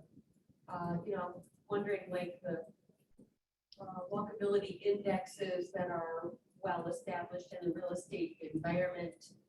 Do we have like the multimodal, like what's next for this report, or is there going to be more that we can harness from it when we make our decisions? Right. So what's next for the report is that it can be used externally and internally for our reviews. But as far as like analyzing on the neighborhood level, and just to clarify a little bit, the level of services for a segment length, which is, of course, so if we measure the most common level of service in a neighborhood, it's per the segment length, not per roadway miles. But if we wanted to do something along neighborhood boundaries and see what the most common level of service for that, we could do that analysis with this. Okay, thank you very much. Yes, Connor, this is amazing. I mean, this is really good stuff. And my one question is, to what extent is this being used in PD&E analysis? Looking at alternative improvements in particular for it. Right, so that would be up to the jurisdictions and agencies and determining their PD&E. Of course, the TPO is not an implementing agency, so we review. When we're doing ETDM reviews for FDOT, we can use this level of service, or doing a comprehensive plan amendment, determining that level of service on the roadway of a property. But as far as involving that in the PD&E, that would be more of the agency's discretion, an implementing agency's discretion. We hope they're using it. Yeah, no, I mean, it's really good. It's really good. This report, to kind of touch on Christine's question, is intended to read like reference material. We want this to serve as a dictionary with for all of the jurisdictions to look back on and determine what the LOS is for any improvements that they're considering. As far as scaling this up to the neighborhood level, it's really at the jurisdiction's discretion. You know, like if they're focusing on a certain area within their boundary, we would want them to look at the LOS for all of the roads within that neighborhood. But we can't do that for them. Yes, John. I'll make the motion to approve it, but I wanted to add also, I don't know if it needs to be a separate motion or if the chair will just able to say it, is that I think I would like to see staff bring this report back as some sort of action item for next steps, either a sort of letter of commitment to continue to develop it or to work towards getting the cities and counties and other agencies and roadway holders or owners to operators to adopt a similar stance. I don't know if that's a statement or something like that, but I would say that this shouldn't end here, and I don't think we intend it to, but I'll motion to approve it. I have a motion to approve with a request for follow-up. Sure. Fair. Is there a second to the motion? Second. Okay, seconded. Steve, did you have some comment in the discussion? Yeah, I just wanted to ask one, where the idea for this came from, if there's another city or MPO that did this first. Connor? I'm sure that it has been done before. I've adopted this from a previous staff member, so I'm not sure the origin of the level of service report. Johnny, are you more familiar with that? Yeah, vehicle level of service reports are pretty common. What we did years ago to make it a little bit different from what other MPOs are doing is add the multimodal dimension. So kind of touch on what Josh was saying. We work with each of the jurisdictions individually and try to base the criteria that we use for calculating level of service for bike, pedestrian, and transit in their jurisdiction based on what their comp plan goals are. So City of Tampa's bicycle LOS is a little bit different from the county because they have different goals for how they would like that system to perform. So what we do is work with them to figure out what level of service they would like to have for each mode, and then based on what they tell us, we come up with a methodology to calculate that and show them how they're scoring based on it really is their methodology. If a local city wanted to do this, do you have this, like the model, the Excel that we put all these inputs and get the outputs? Do you have that? Yeah, if you're interested, Yeah, I'd hold like it to up see and it. share it with you. It's a pretty good database, but we shared it with others. Yeah, I'd like to see that. Okay. Not yet named city. Okay. I see that. I want the Excel that. Yeah. Other comments or questions on the motion? Anyone online have a comment or discussion point on the motion to approve this action item? Chair, I'd like to get a clarification on the motion, please. I understood it as approving the multimodal level of service report and then working towards having jurisdictions and agencies adopt the report or similar for their projects. Is that correct? Let's just go with motion to approve and a pinky promise to come back. Yeah, Okay, so we're just going to go with the motion to approve. Is that correct? I would like to support Josh and say it's a motion to approve with a request for some follow-up steps. Okay, with requests for follow-up. And then who was the second on that? I thought it was Christine. It was Stephen. Thank you. Okay. Any further discussion on the motion? As clarified. All right. Let's try to do this by a voice vote. All in favor of the motion, please say aye. Aye. Any opposed? Anyone online opposed? Motion passes unanimously. Thank you very much, Connor. Good Thank you. presentation. Obviously, a good Thanks, Connor. good meeting before. All right, committee members, the next item on our agenda is the CAC Demographic and Geographic Representation Review. Dr. Long is going to lead this discussion. Can you all see this on your laptops? Yes. Okay, great. Well, that worked. Yay. Johnny Wong, TPO staff, and I'm here to brief you on demographic and geographic review that we recently completed as part of the annual attendance review that's going to follow this presentation. So we've touched on this a few times over the past months, explaining how we're going to go about filling vacancies on this committee with the intention of achieving representation similar to what the census data shows, specifically pertaining to demographic representation and representation around different communities across Hillsborough County. So we sent out a survey to you all some months back, and I think we had just about everyone completed. And what we saw when we compiled the data is that we have pretty significant underrepresentation of Hispanic Latinos on this committee compared to the countywide average. We have some significant underrepresentation of folks earning below median income. The way that we parse that out is for folks earning less than $47,000 a year, or a household, I should say, earning less than $47,000 per year. We have an underrepresentation of folks between 48 and 64 years of age.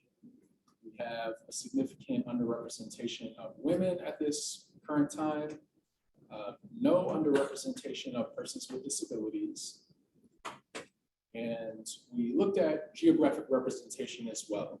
I don't want to bore you with all of the details, but we did a GIS analysis. We created 33 evenly populated districts across the county.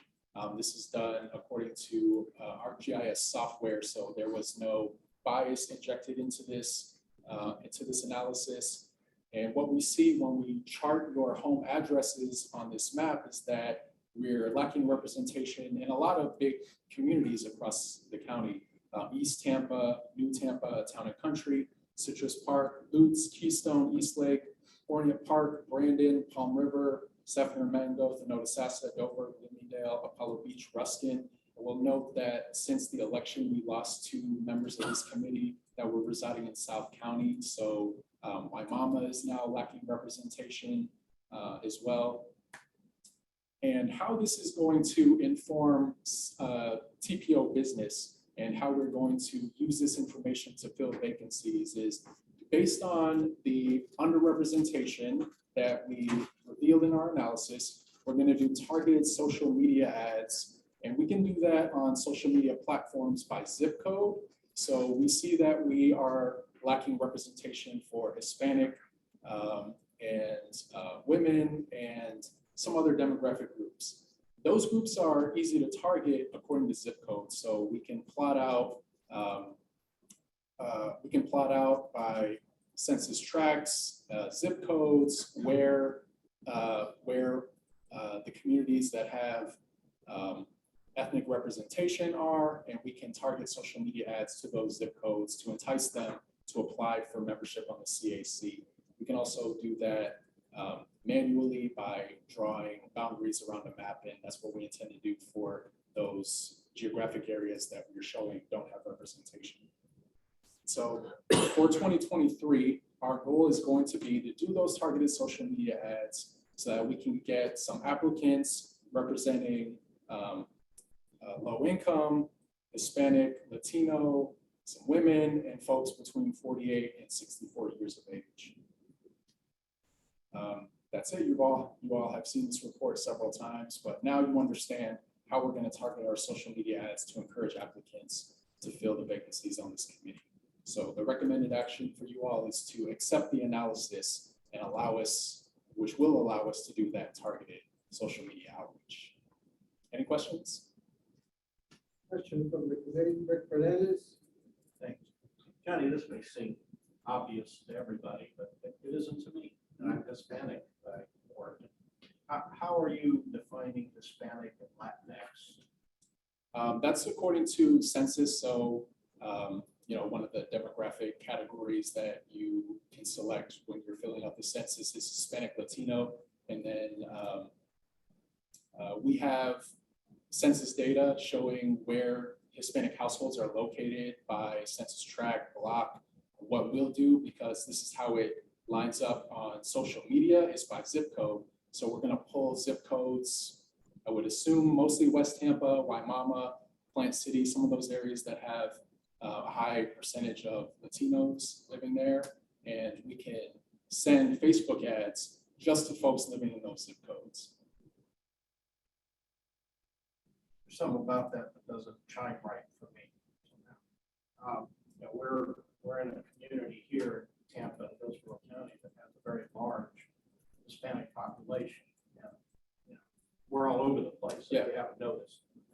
And you know, targeting my zip code in that way is going to, I think, have kind of an unfair result ultimately in terms of cutting out folks that may live in other areas that you might not necessarily think of as being a hotbed for, you know, Hispanics.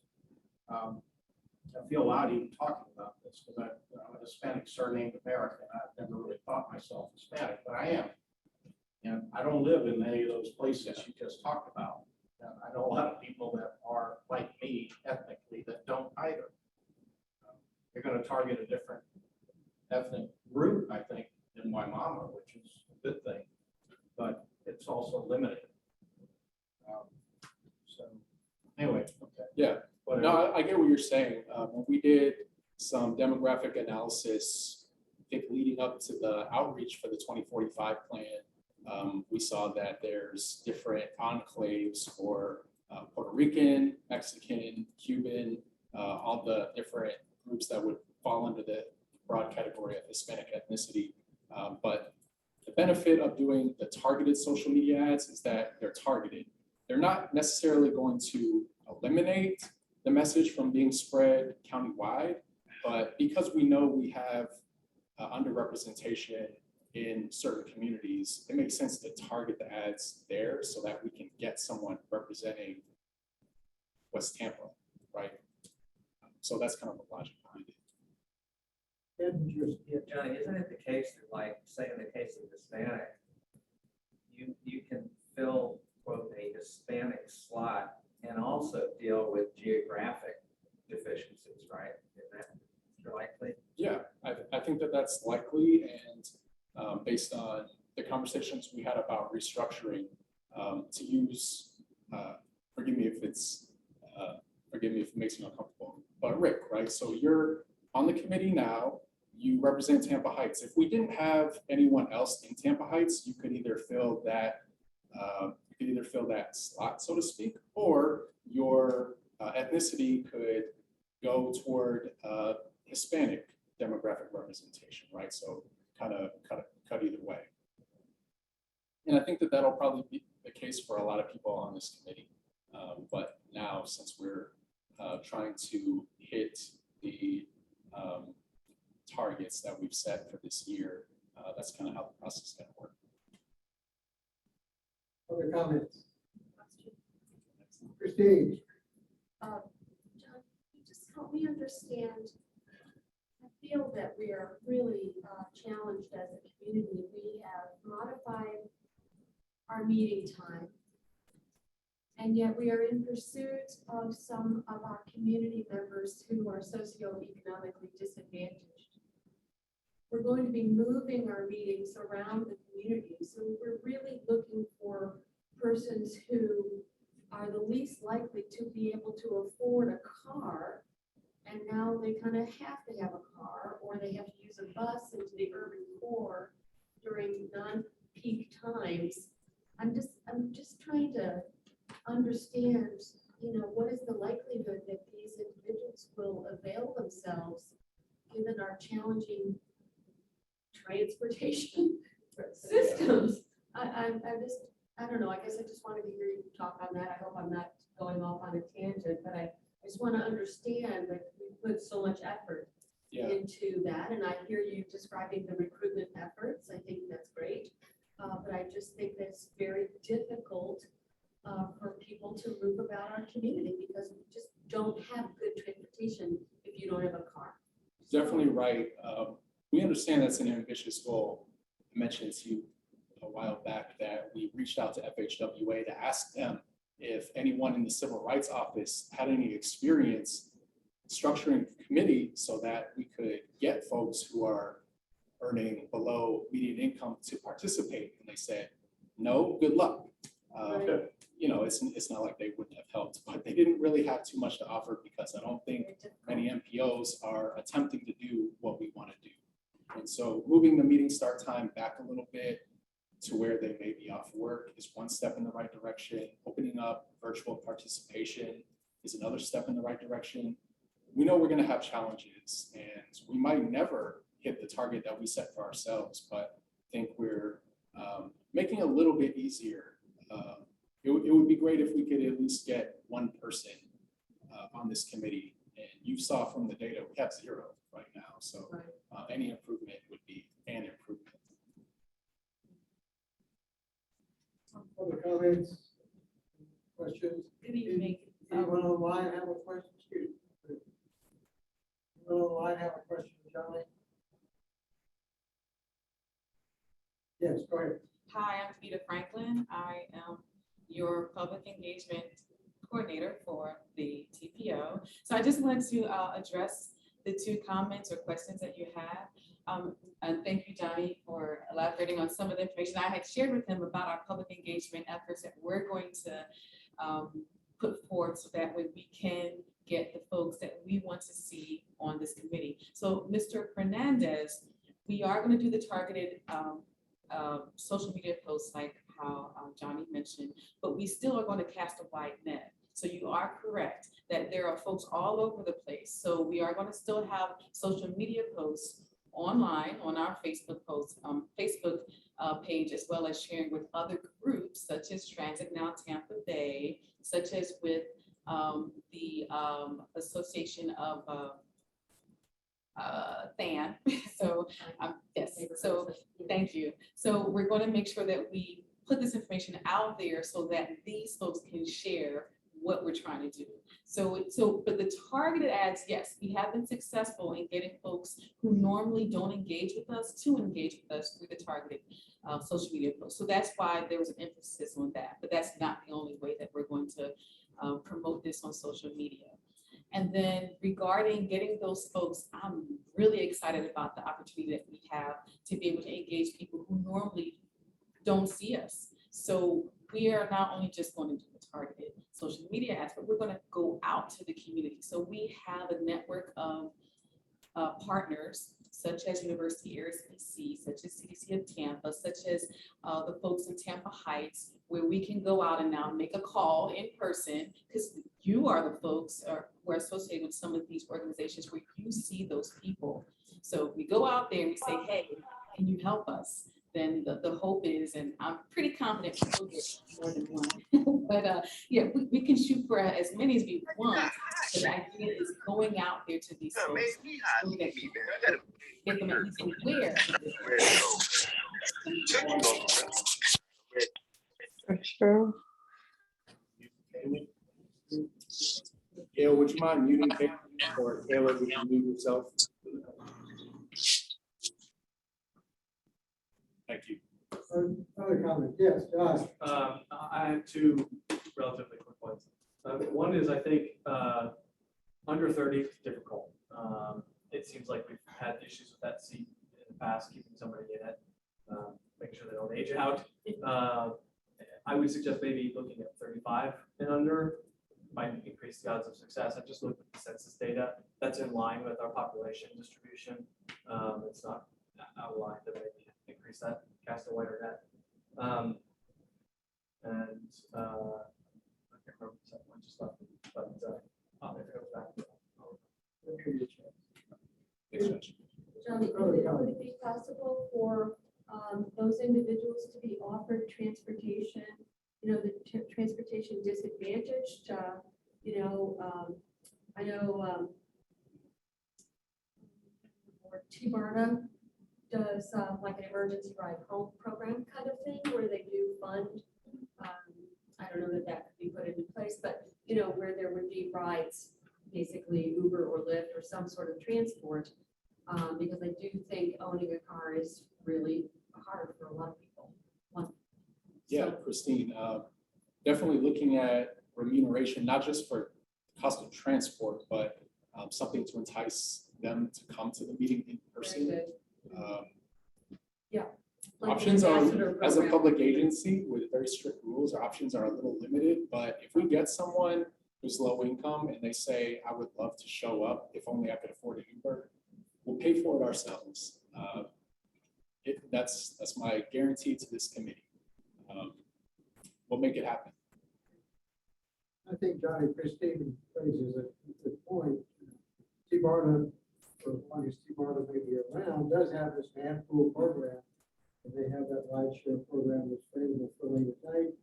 And I think it would be certainly appropriate to ask them if they could participate in some way to help them get members to and from the meeting. It's a great suggestion. Thank you both. Just a point of information, you may not be aware, Johnny may not be aware, but we have been providing some funding to Sunshine Line every year for years and years to provide trips for people with disabilities in particular to be able to access our meetings. Thank you, Bill. My comment is this is a difficult program to implement. My hat's off to you for setting the goals that you have. I have some concerns about the district idea that I expressed previously. And I think it's a great program. I think we should endorse it because I know this staff will come back and revisit it if they see where it needs tweaks and improvement. So I'd like to accept the motion to approve the report from Johnny and I think recommend it on to the TPO. Is that correct? That's right. All right. We have a motion for Mr. Fernandez. Do I have a second? Stephen Hollicap, seconds. Any further discussion on the report or the motion? Anyone online care to comment? Hearing none, all in favor of the motion, please say aye. Aye. Any opposed? Motion passes unanimously. Thank you, Johnny, for the report. Thank you. I think you're still up. Yes. For the first page of the agenda. The next item on our agenda is item D, is the election of officers, the attendance review, and the declaration of vacancies in committee positions. Dr. Wong. Johnny Wong, again, TPO staff. Before I get started, I want to take a moment to give kudos to Gail. She's been tremendously helpful this past year. One of the requests we got from this committee was to include an attendance report at every committee meeting. And believe it or not, it's kind of a lot of work. And Gail has been really helpful to me in order to supply you with that information. So thank you, Gail. The attendance report is included in the packet just following the item write-up. And you can see that there are a number of vacancies on the committee. Many of them are, or some of them are political appointments. Others we intend to fill based on our targeted social media outreach. At this particular time, we don't have anyone who has missed 3 consecutive meetings that hasn't already been the subject of a motion to remove. Remember, we had that motion come through this committee some months back. So at this particular time, no one has missed 3 meetings, and I don't believe that any action is needed by the committee to vacate those seats. The second part of this agenda item is to host or to hold election of officers. So this past year, we had Bill Roberts serving as chair, Rick Fernandez as vice chair, and Stephen Hollenkamp in the at-large seat. The way that we have typically done election of officers is to take each seat individually and request nominees. If anyone has nominations, we don't need a second for any individual. If there are more than one nominee, if there's more than one nominee for each seat, then we can hold a roll call vote if that would help you all select who you would like to serve. So if it's all right, I will request nominations for chair. And Chair, Bill, if you'd like to make any comments on the tenure. We're at that point. Yeah, and I will say, we're open for nominations for the position of chair. If you look closely at the detailed attendance report, you'll see that my appointment from the Aviation Authority expired last summer. I've had some lengthy and very friendly discussions with my friends at the airport, and I've asked not to be reappointed to this committee based on my workload and frankly, a desire that this committee gets a fresh leadership. So, position of chair is open. Self-nominations are certainly available. This time I'll accept the nominations for the position of chair. Mr. Chair, I would nominate Rick Fernandez to serve as the chair. Fernandez is nominated. Christine, second is not necessary. Christine, So my idea. you get a chance. I was gonna nominate Rick also as chairman. Any other nominations? Ed, Yeah, if he's willing, I'd like to nominate Terrence Trott.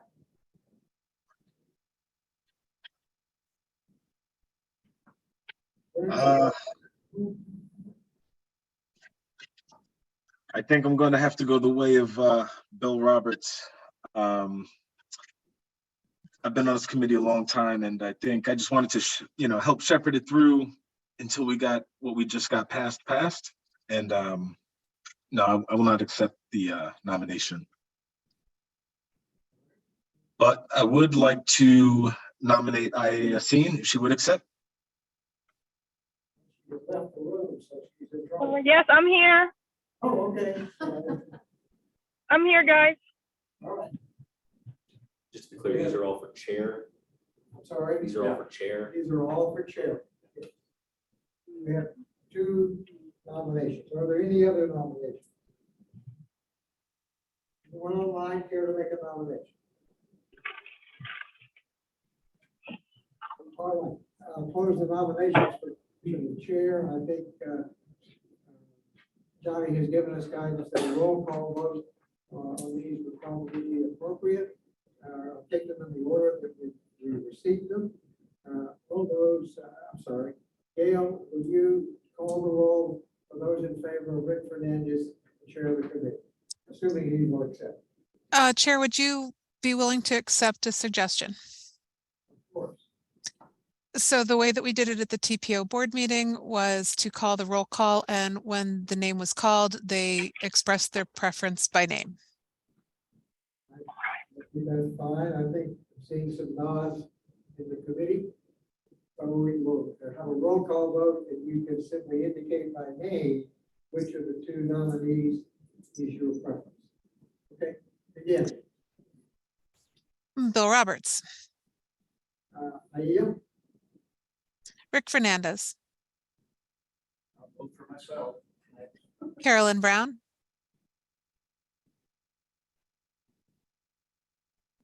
Let me check and see if she's still online. Can you hear me? I got you. Yes, ma'am. Okay. What? I'm sorry. So I didn't hear both names. What were the 2 names again? Aya Yassin and Rick Fernandez.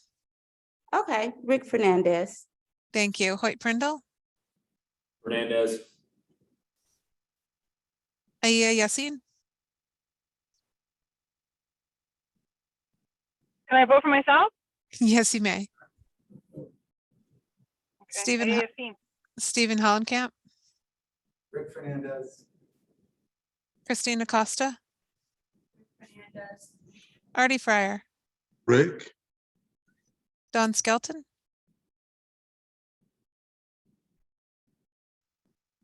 Let me see if he's still online. He may have dropped off. Yeah, I don't see him. Ed Mrzyski. Aya. Terrence Trott. Aya. Josh Frank. Rick Fernandez. And Rick Fernandez has the chair position 7-4. Congratulations. Congrats, Rick. Nice. We'll open the floor, if I may continue this exercise. Please. Just once. We'll open the floor for nominations for the position of vice chair. Mr. President. I'm going to nominate Christina Costa for vice chair. Congratulations, Rick. Thanks. Oh, thank you. Christina Costa is nominated for vice chair. Any other nominations? Ed? I'll nominate Aya for vice chair. Aya is nominated for vice chair. Any other nominations? Anyone online care to make a nomination for vice chair? All right, hearing none and seeing none, we're I'll nominate Stephen. Fernandez nominates Steve Holliday. Mr. Chairman, Yes. I am flattered by that nomination, but I am not going to accept the nomination for the vice chairperson. Thank you so much for the honor and flattered. So, but I will not. The nomination. Christina Costa has declined the nomination. These two names, any other nominations? All right. Here we have two candidates. Yes, sir. I have Aya Yassin and Stephen Hollenkamp. Is that correct? That's correct. Okay. Bill Roberts, Stephen? Rick Fernandez, Stephen. Carolyn Brown, Stephen. Hoyt Prindle, Stephen. Aya Yassin, Sorry, Stephen. I'll vote for myself. Stephen Hollenkamp, Stephen. Christina Costa, Ayesha. Artie Fryer, Yeah. Don Skelton. He's off. Ed Majewski, Aya. Terrence Trott, Aya. Josh Frank, Kevin McCarthy, oh, wrong election, sorry. Stephen Hollenkamp. we are resulting in a tie. I have Stephen at 6 and Hold on, 1, 2, 3, 4. You are correct. I'm sorry. Stephen has 6 and Aya has 5. Congratulations, Stephen. Thank you, Aya. Stephen, congratulations, you're the vice chair. We have one more position to elect, and that is the officer at large. I've never quite figured out what that position does. I'm sure we need it to be filled. The nominations for the officer at large. Requirements are you sit in this. Yeah, that's right. Whoops. I think we've missed our deadline. I'll go ahead and nominate Aya.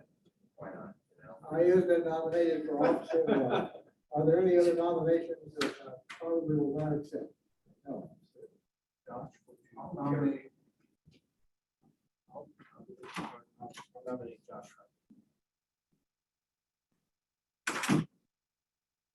Okay, we have two nominations. I'm assuming the people online can still hear us, even though the lights are out here in the meeting room. Any other nominations? Yes, sir. We can still hear you. Thank you.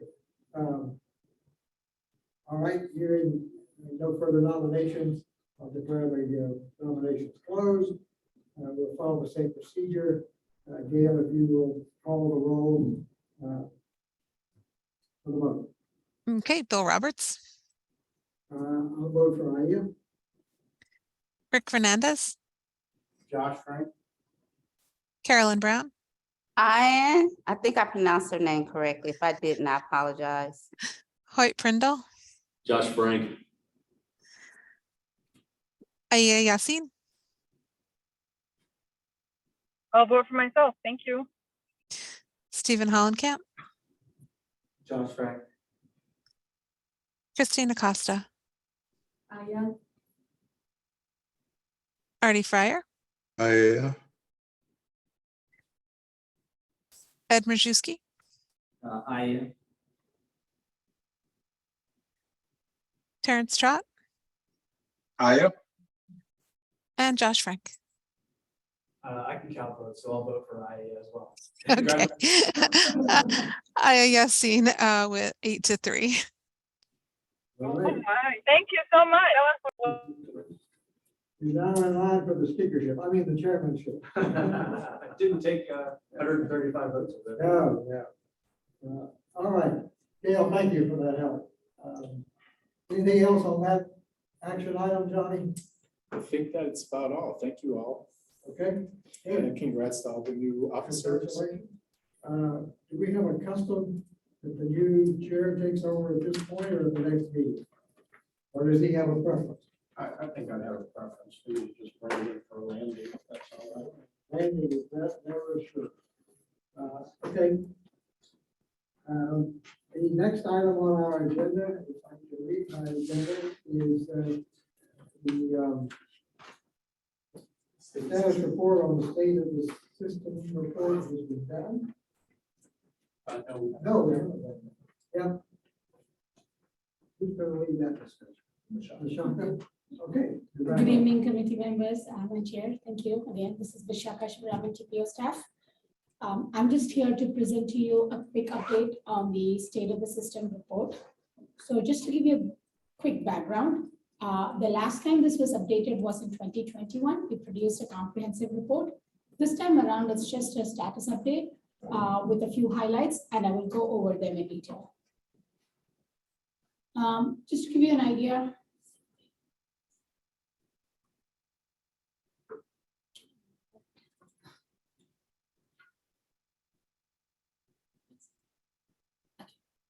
just to give you an idea about what is this report about. This report reports the trends in the transportation system performance. It reports the infrastructure conditions, resiliency, state of the transit assets in our county, the reliability and multimodal travel condition, access, and among other things. So in general, it just reports highlights on some of these measures. Like I mentioned before, the 2021, we did a comprehensive version, which include a much detailed version report. This time around, we just wanted to focus on some of the highlights because that will help with the performance target setting. This will help to give a better idea about the performance of the transportation system across the country. This is kind of adding to the previous slide. Why is it important? It helps to know where the system, how the system is performing and where it is not performing well. So that will help to know where the improvements are needed. The data, what is included in the report has been analyzed using a data-driven process to analyze the strengths of weaknesses and strengths. It helps the transportation planners and the decision makers and the elected officers get an idea about where the project prioritization needs, where we can focus on projects. And this is in compliance with the federally required condition management report. Just to give you an idea that the federally mandated condition management report, the performance measures will be updated this year. So this will help to kind of lead into that. This slide pulls some of the data back from the Connors presentation on the level of service. Just to give you an idea about what this does is, I have a graph showing the level of service by each modes, mainly vehicle, bike, pedestrian, and transit, and coded according to the level of service. So if you look at here, we can see that the transit has over 75% of the transit routes are in level of service F, which is very poor conditions. So that means that we need more investment in transit. There is also very high level of, pedestrian and bike are also at more on the level of service D and F towards F. And the vehicular level of service, about 50% of the vehicles are in the county, the roads in the county are in level of service C for vehicles. Vishaka, what's the segment of analysis? This is based on every road in the county that has been reported in the level of service, multimodal level of service report. Oh, those segments are the same ones that we use in the MMLS report that you just saw. Okay, so they're like typically between major intersections. They are, Roughly, I think so. Yeah, okay. so Okay, these are not by miles or these are just all the roads that were studied in that report. So we just calculated what the percentage of roads in each level of service category just based off that report straight.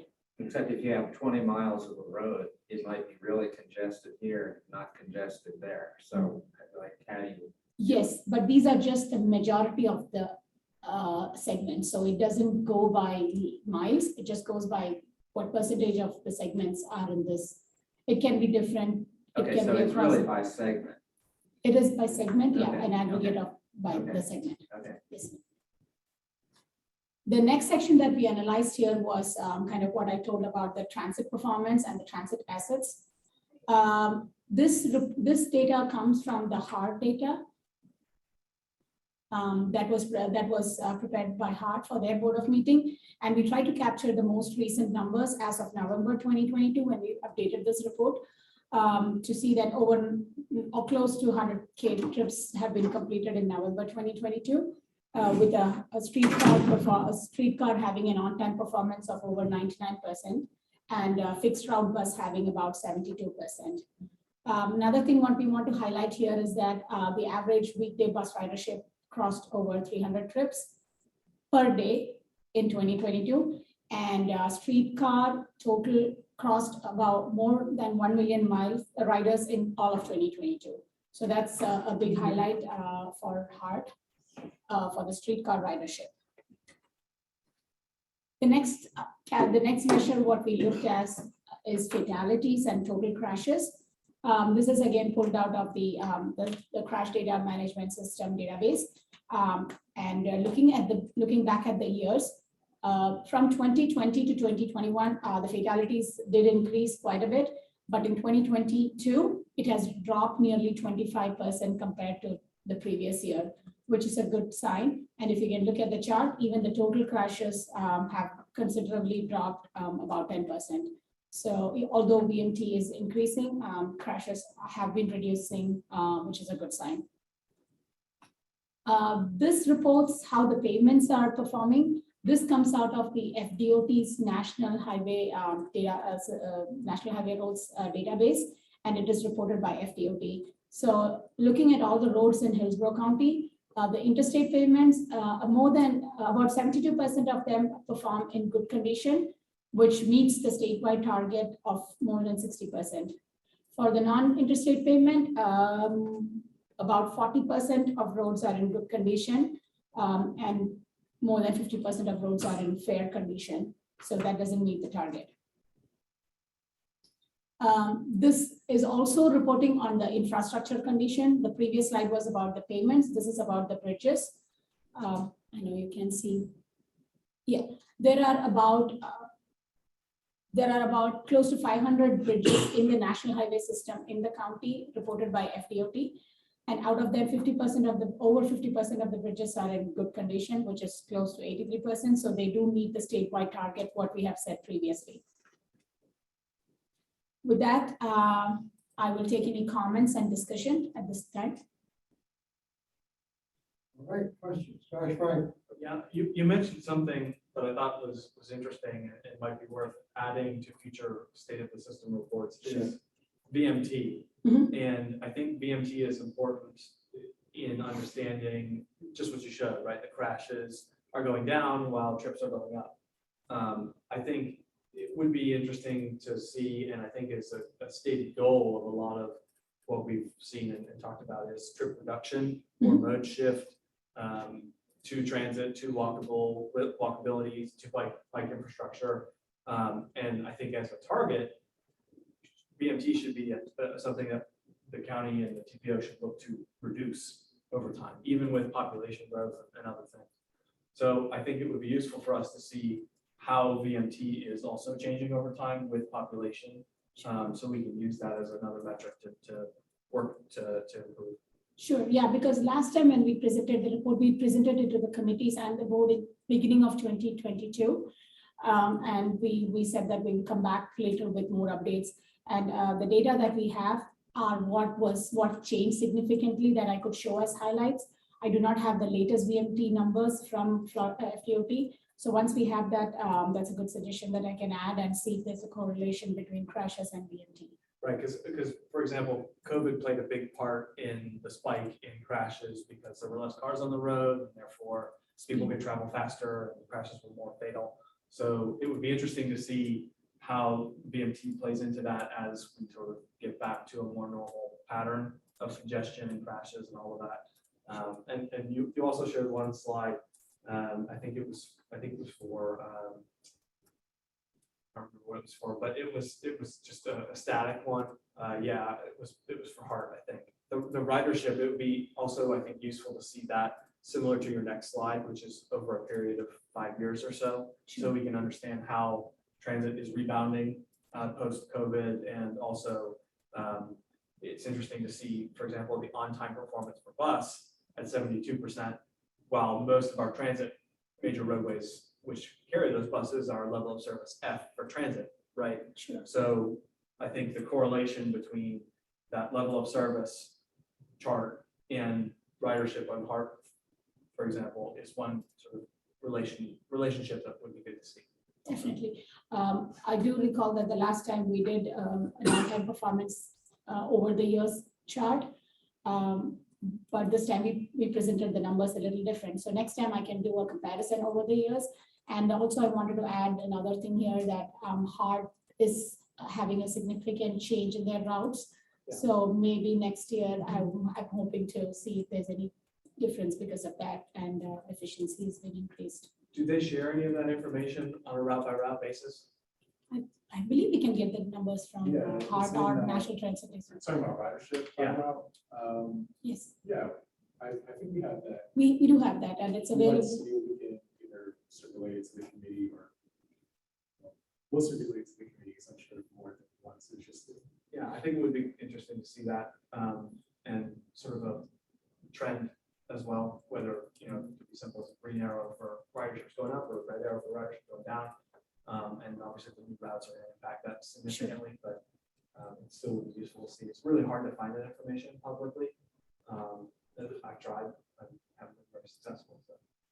I can do a month to month also, and then if you said you wanted route by route, right? Sure. I'm curious to see, for example, the Metro Rapid and how that has performed in the past few years. I'm curious to see the number one, which is the relationship for the Tampa, Florida Multimodal project. That's the future route that would occupy part of that. So I'm curious to see how that's performing. And so anyway. Yeah. Sure, I can come up with those numbers and I'll communicate. Jason, do you have a comment? Yes, this is great information. I appreciate it very much. Can you go to the crash?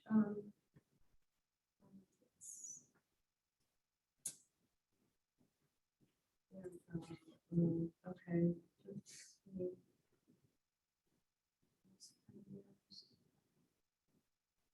I was okay. So I guess what I was going to ask was if we are now approaching our pre-COVID. This is just really hard data to interpret, honestly, because 2019 was our last full year of pre-COVID, and then crash rates went up. And severity and fatalities went up, during the pandemic. I'm sorry, I've lost my question. So, but I wanted to see that again. So, thank you. We're seeing this as just a very brief snapshot. Yeah. Trying to convey a lot of information in just one small section of the brochure. So can't go into a ton of detail, but we are going to take a deep dive because in February, that's when we're going to be presenting the 2023 safety performance targets. Okay. And our team's already begun crunching the data. So we'll be looking at fatalities, fatalities over a 5-year time period, and taking a look at that, how that correlates with BMT. So what you will see is that fatality rate per BMT increased a lot, serious injuries continue to go down, and we'll talk about some of the reasons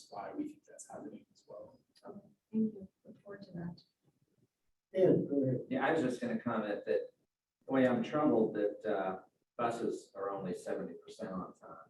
I mean, and we know, and when bus schedules are put together, they generally incorporate sort of normal daily congestion and delay.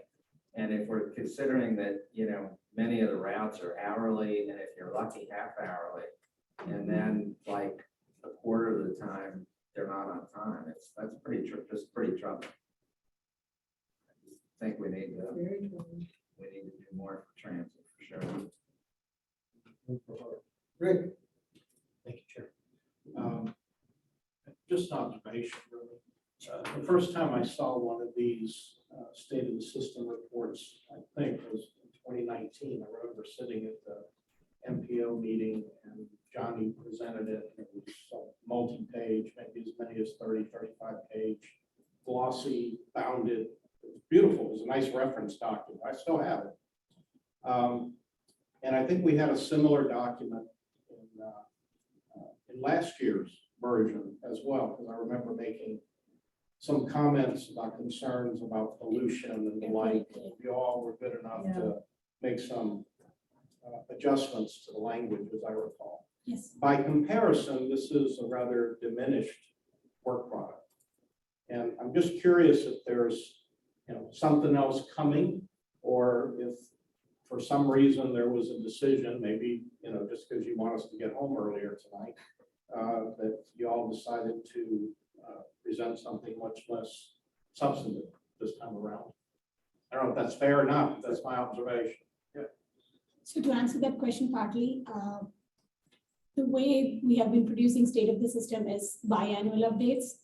So this was like what we had committed to the board. We'll come back with highlights.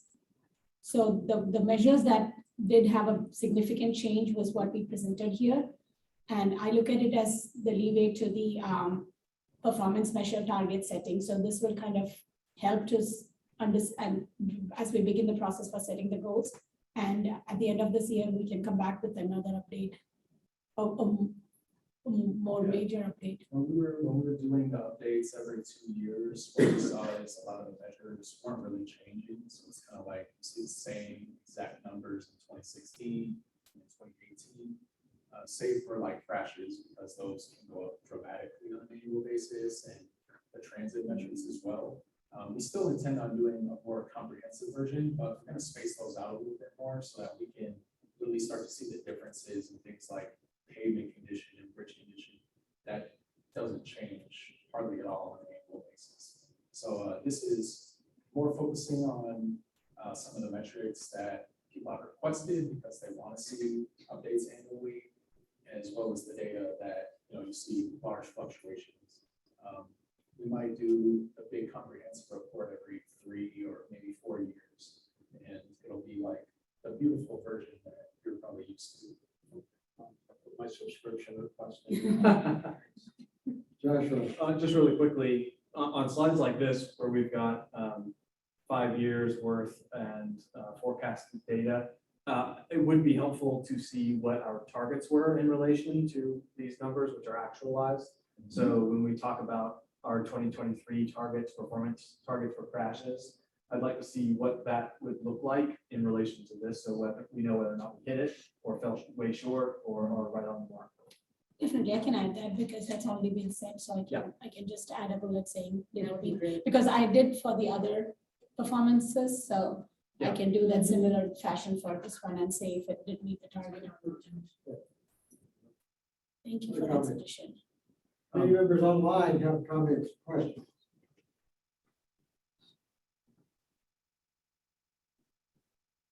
All right, Shaka, thank you for a good report. Thank you, Chair. Appreciate the information. All right, that brings us in our agenda to unfinished business and new business. The first item there is the CAC orientation by Zoom and participation. Are you going to read that? I don't know how to get out of the chat. So we did, Vishal, you have to hit unshare. It's that red button. Toward the top of the screen. Yeah, we hosted an informal session with the officers to help get them acquainted with Zoom, which is the new platform. We want to make sure that this is working well for us as we move forward, and that folks who are participating virtually kind of get a similar experience to us in the room. You saw tonight, there's clearly a lot of troubleshooting that we need to do and hiccups to work through, but I think as we start to get more familiar with the platform, it'll go off with fewer hitches in the future. I'm gonna be producing some best practices like guidelines for how we can better run these meetings. Beth and I have been working on that for the past week or so, and when that's finalized, I'll circulate it to all of you.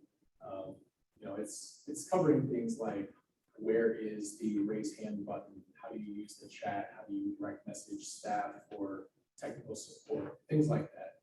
If you're not familiar with the Zoom platform, it might be a really handy cheat sheet. Once that's finalized, I'll circulate it before the next meeting.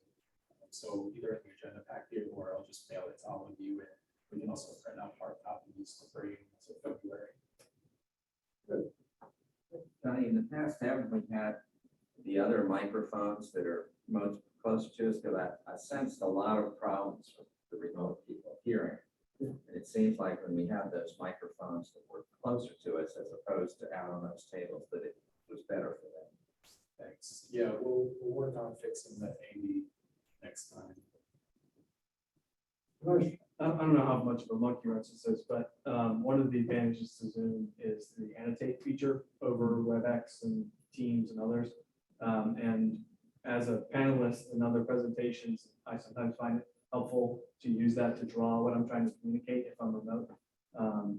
It might be difficult to train everybody to get to use that proficiently. I'm not bragging, but I think it is a tool that is worth investigating as part of the best practices. Yeah, once everyone gets more familiar with it, and you know, once we have a couple meetings where things are starting to go more smoothly, we'll probably issue some guidance on how to use. So a lot of the features, there's a timer feature that we'd like to explore for public comment and discussion, live polling, annotation. We did take a look at the whiteboard. We didn't see that we would have a need for it at the January meeting, so we didn't spend a lot of time on it. But those are some tools that we can take advantage of. I just really want to see what you're trying to draw. We're gonna make our meetings more dynamic. This time we're clearly working through like the fundamental aspects of this.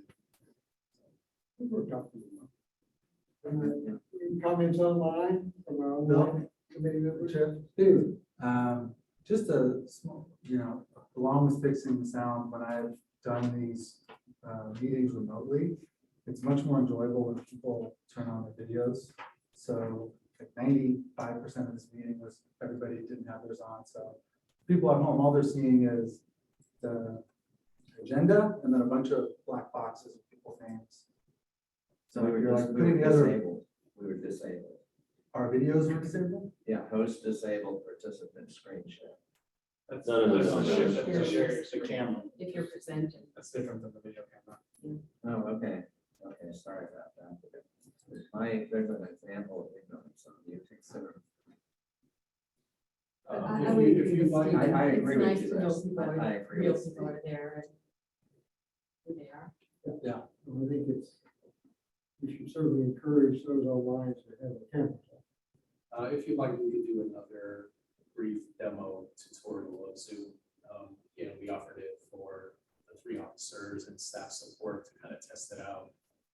If you all would like, we can send out a scheduler and we can do a brief tutorial for everyone just so that you understand how to turn on the camera, how to use mics, things like that, the basics.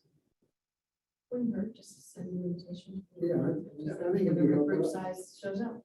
I think if you do that and also include some of the guidelines that you're developing as to how to do these things, how to actually participate in the meeting.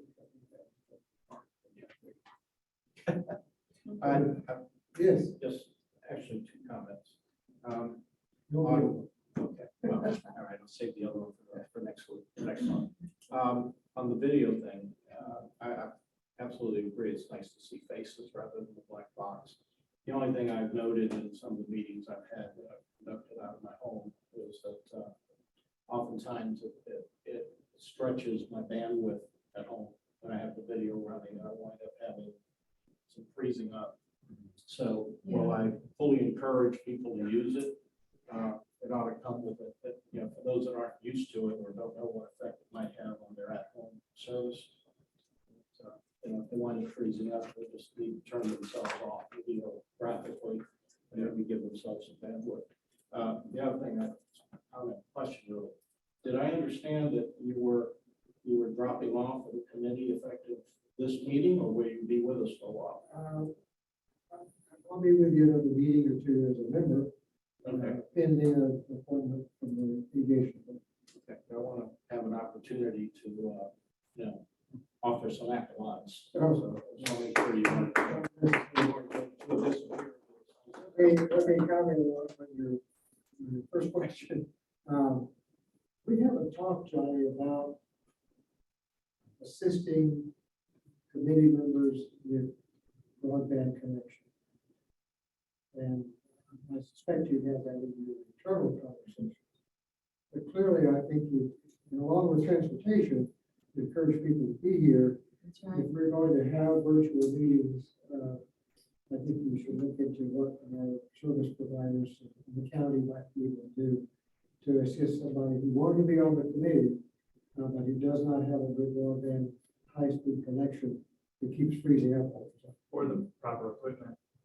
Or the proper We do have a number of hotspots that we keep for agency use. We take them out to public meeting spaces where there might not be internet. I'll take a look at what we can do about maybe lending those out to community members. Yeah, we can have that conversation. Okay. So our next meeting is February the 6th. We'll be right here, I assume, in this room, 6 o'clock. Like a lunch, no, 6 o'clock. Dinner. Are there any items for next month's agenda that the committee wants to offer or is to be included? You all online have a topic for the next meeting they want to include? Or any members' interest, we'll move right on to that.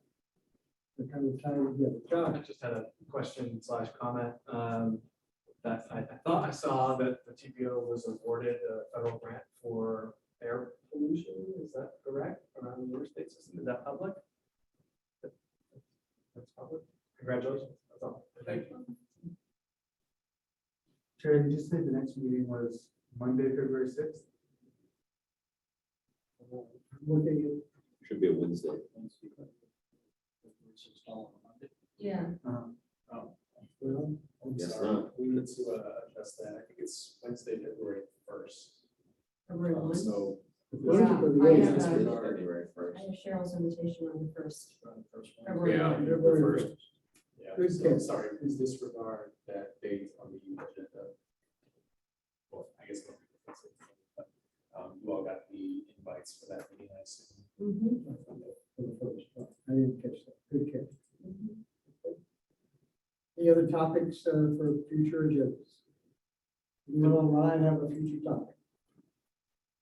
Well, I appreciate everybody coming tonight. We had a quorum, we took some action, we had a good meeting. We're actually out of here, I think, a little bit early. Those of you online, thank you for joining us. Thank you. Join us online or in person on the February meeting. And with that, the meeting is adjourned. Back in the day, in our meeting scheduled 9 to 11, it was just always. I've been patiently on, yeah.